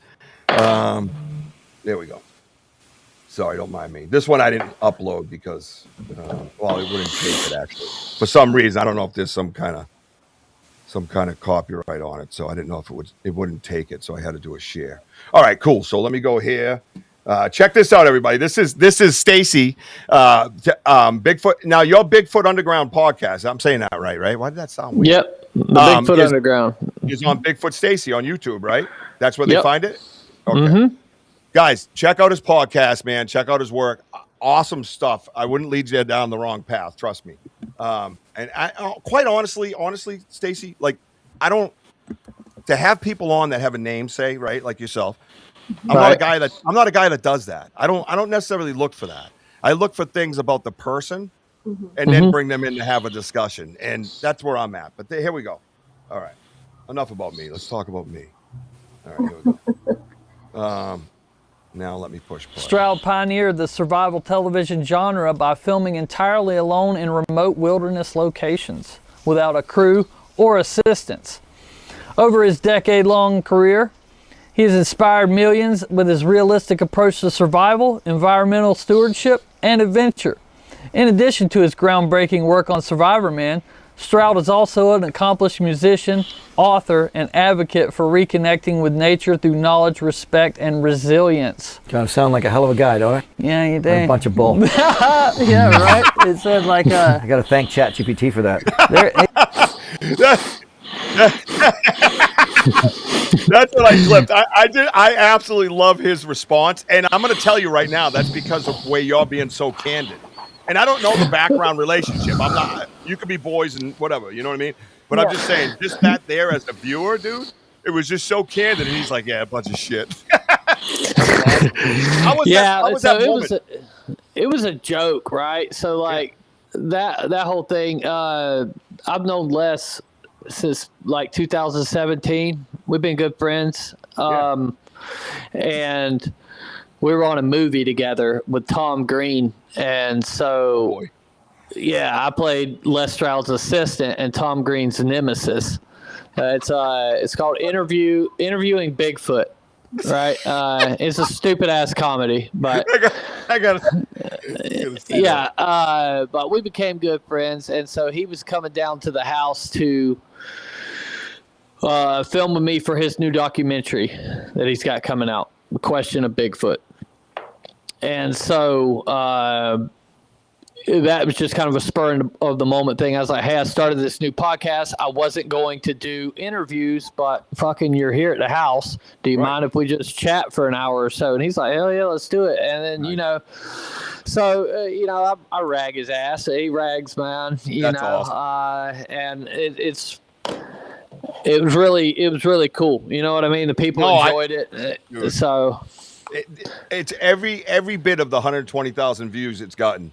It's absolutely just a great candid. I think it's a 150 now. I think it's 150 now, it's bro. been a couple It's blowing up, bro. Stacey, I got like 83 kids, bro. Settle. You know what I mean? Oh, I yeah, only okay. get to look every couple of days at something, all right? Other than that, I'm changing diapers and chasing kids around. You know, it's just the way it is. You know? And I'm an old man. You know what I mean? My beautiful fiance is not old, so that's good. I mean, no offense, old ladies. Okay, I'm going to put down the shovel now. Thanks for tuning in. No, but it's a great interview. I encourage everybody to go over and check out that interview. It's so cool. Two candid guys. Now, I got to ask, because you mentioned it earlier before we go, I got to ask this, brother. You got to come back on my show, because I got like many things I still want to talk to you about that are going to drive me nuts until it happens. What's with the cave setup, bro? So my first feature film that I made called The Pit. It was a narrative, nothing to do with Bigfoot. Les starred in that, and me and my dad built that cave, mainly my dad. It's a half cave, and that was the set for the film, and it's concrete and rebar, right? And the day we finished filming that, the next morning, my dad passed away, or the next night, right? So, but the cave's just sitting there, not doing nothing with it. And I was like, you know, I wanted to do a podcast. We got the daycare up and rolling, you know, and I was talking to my buddy about ideas, and he was like, he runs a podcast called Saucers and Saints, UFO podcast. If y'all are into that shit, check him out. It's a good podcast. But he's like, call it the Bigfoot Underground and film it in your cave. And I was like, fucking gnarly. You know, and so he said gnarly. and that's what we did, you know. I do deep dives, you know, so like historical legends and historical stories, stuff like that. And then there's also interviews. You know, I had a Dogman guy on, and somebody asked earlier in the chat if there was evidence of Dogman in Florida, and I had a guy on who had a Dogman encounter like 5 miles from my house. That's crazy. Yeah, that was in my chat. I apologize if I missed it. That's my co-host job, but you know, it's all good. Just kidding. I'm a bad man. So I saw some of this interview. So he had all right. So do you believe in Dogman? I believe him. Gotcha. Yeah, that's fair. See, that's what I mean. You know what I mean? So yeah, I haven't seen one, but I'm not about to sit here and be like, no, Dogman ain't real. No, I've talked to a couple of my buddies that I do believe. Yeah. That's interesting, man. No, I think, you know, I'm starting to believe in different things as we go forward here, because it opens you up so much, like we were talking about. There's different, what did you miss? Well, Miss Elder Medicine Bear Claw, you have to go back and look at the conversation. I believe you were brought back in to check out the demon part of it, but you can clip to that and enjoy that later on tonight, and then yell at me in Messenger. I love you, Elder. You know I do. But that's probably what you were called back here for. No, that's awesome. So I'm just blown away by your open-mindedness, your calmness about it, but your passion about, you know, not being part of that other side, that hate side, that bad side, that negative side. You know what I mean? And your willingness to discuss even your theory that, you know, about demons and things like that. And, you know, be open about it, bro. You know, just talk. Because how are you going to get any answers if you're not open about it and you don't bring it up to me, right? How are we going to? I thought we got somewhere with that tonight. You know what I mean? Right. Yeah, dude, and that's you can't go into an investigation. No detective will go into an investigation looking for a certain person unless they have reason to believe, right? Yeah. You know, but all options need to be on the table. It's like playing the game Clue. Yeah. It could have been Colonel Mustard, you know what I mean? It's always Colonel Mustard. That guy's a serial killer. Yeah, he is. Yeah, he is. Ropes, candlesticks. It's crazy. You brought up Clue. I love it, dude. But no, it's like that, dude. It's like that. You gotta stay open, and it's You never know. Some of these mean things you say to somebody, they may be at the end of their damn rope.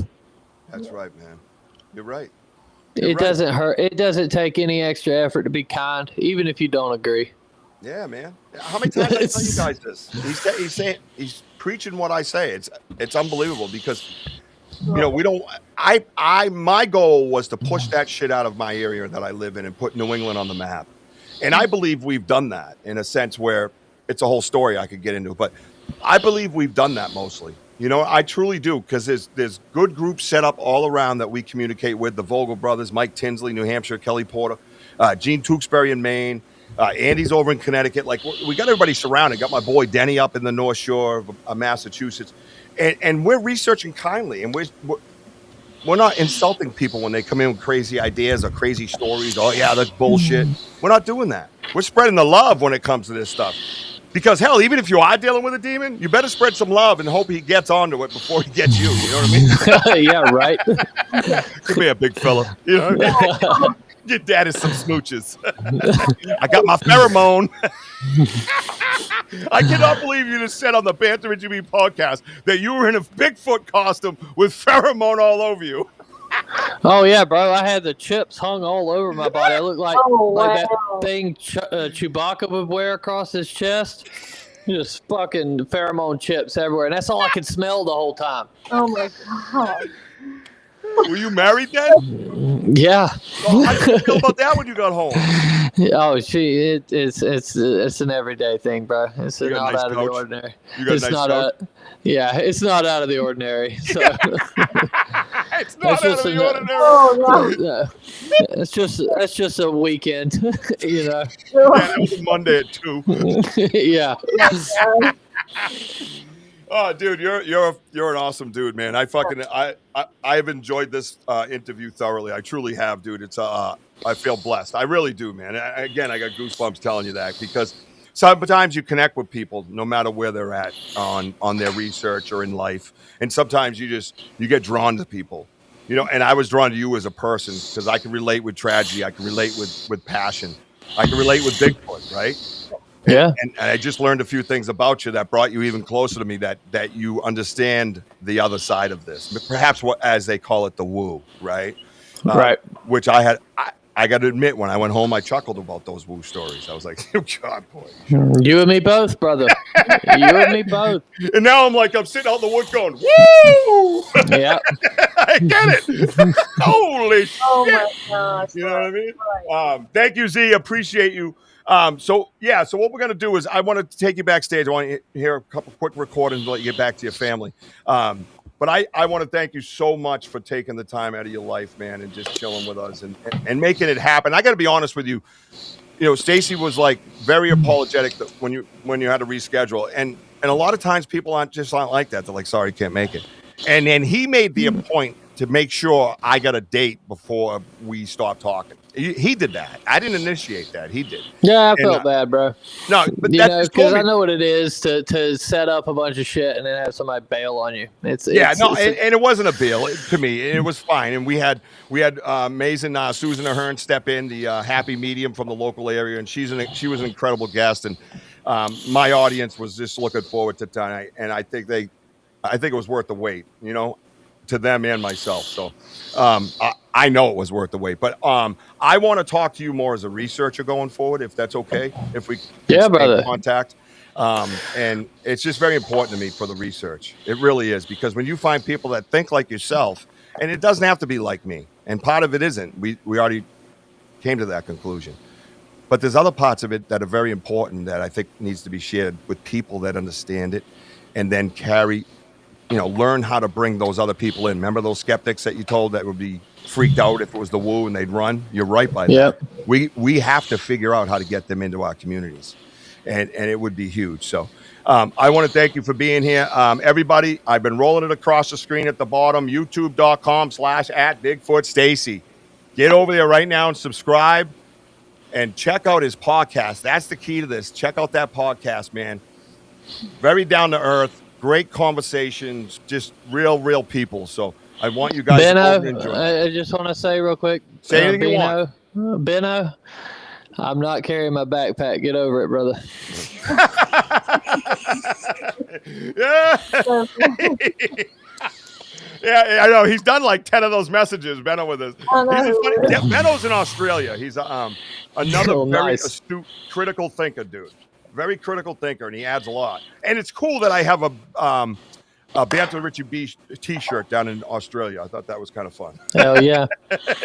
Why not? Yeah, and by the way, check me out, man. Y'all check me out. Bigfoot Stacey. You can go to my website, BigfootJTB.com, and see my new documentary there. But yeah, my podcast, Bigfoot Underground, every Tuesday and Friday, and then Sundays we do live, which next week that will be a call-in show. But anybody out there, y'all shoot me stories. Hell, say hey, you got questions, research ideas, because listen, if y'all got ideas at work that can get Sasquatch to come in, let me try them.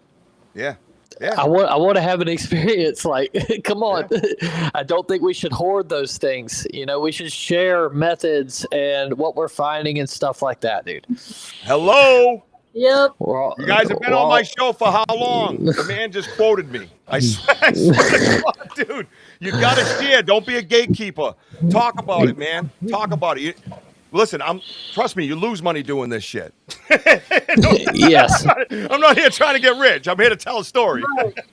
Get to the bottom of this shit. Thank you so much, man. Is there anywhere else that you got a movie coming out, documentary, anything you want to tell anybody? Is it right ready now yet? Well, it's in the process, but I'm making a skunk ape film. Years ago, I made a skunk ape film. The skunk ape lives, but it's no longer available. But so I'm making a new one, and outside of that, I've got a feature film I'll be shooting this year. But y'all just follow me, Bigfoot Stacey, on whatever social media. Yep. Check me out. Shoot me a message. Yeah, spread the word, man. Spread the word, and hopefully we'll get Stacey back again sometime, and when he's not so busy too, and we'll just chill out again and get kind of caught up where we're at with the research. I think the people would love that, and I think it would connect the East Coast. You know what I mean? Where maybe we can build that big community between you and I, between Massachusetts and Florida. Have a whole community. It's gonna take something like that, man. It's gonna take people like yourself jumping on and then telling your friends and followers and stuff, and then teaming up, and we just meet up somewhere. And spend 4 or 5 days at it, and just as many people as we can get. No egos. We all want the same thing. Yeah, dude, I love it, man. I'm your guy. We can make that happen. I know we can make that happen, and we're gonna make that happen with your help. Everybody here on board. You know how we do it here on the show. Tune in to the live episodes in the woods of Banter with RichiebB, Boots on the Ground. You got to check us out. Hit that notify button. That's the key, man. Hit the notify button. Get in there. I only ask a couple of things. Hit the like button when you do get in there and slap the emojis. That's what we like to do. We want to bring the world in, right? Bring them in. Show them how to do it right. Show them how to do it kindly. Be nice to each other. Spread the love and learn some things, man. Learn some things. Be part of it. Wear your headphones, right? Do some research live on the air, man. This has been a kick-ass interview of mine. In my life, I really appreciate it. It's been a gift, Stacey, to have you here. Sam, I want to thank you for sitting in. I know I took you from your family at last minute, and the house is probably destroyed. You got the wrong green beans bought by your husband. It's cats and dogs living together. Chaos over there. That's my producer, Sam. Catch her on Sam's Pretty Paranormal podcast on Friday. She likes to call it live, but I'm still going to call it a podcast. Check us out on the Banter RichiebB podcast network. Tuesday, Wednesday, and Friday, and of course, Saturday nights. Thank you. Follow me on TikTok, Instagram, Facebook, and of course, YouTube. Like, subscribe, hit that notify button. Thank you to Stacey Brown for being here. God bless your dad up there. And I want to say, I love you, baby Jack. I love you, Mama. Love you, Ella. I know you're here. Everybody, tune in Tuesday night with the Wojo. Hopefully, it'll be better. We'll let you know. Wojo, feel better, my brother. Your Walmart delivery's coming, by the way, and you got to show your ID for the Theraflu. We got you, boo. We sent him a package. Dude's like, what did you say? Everybody on the side, I love you guys. Make sure you go over and hit that hype button after every show. There's a hype. You slide it and hit hype, and that gets it more attention, and that's what this show right here deserves tonight. lots of attention to get the word out. To research kindly. Thank you. Right. Whew. Fucking look at. I had it on my palm the whole time. Hi, Stacey. My name is Richard. Thank you for being here. Everybody, keep climbing. And for my boy Wojo, we are home of the boom. Oh. Let's go. Thank you.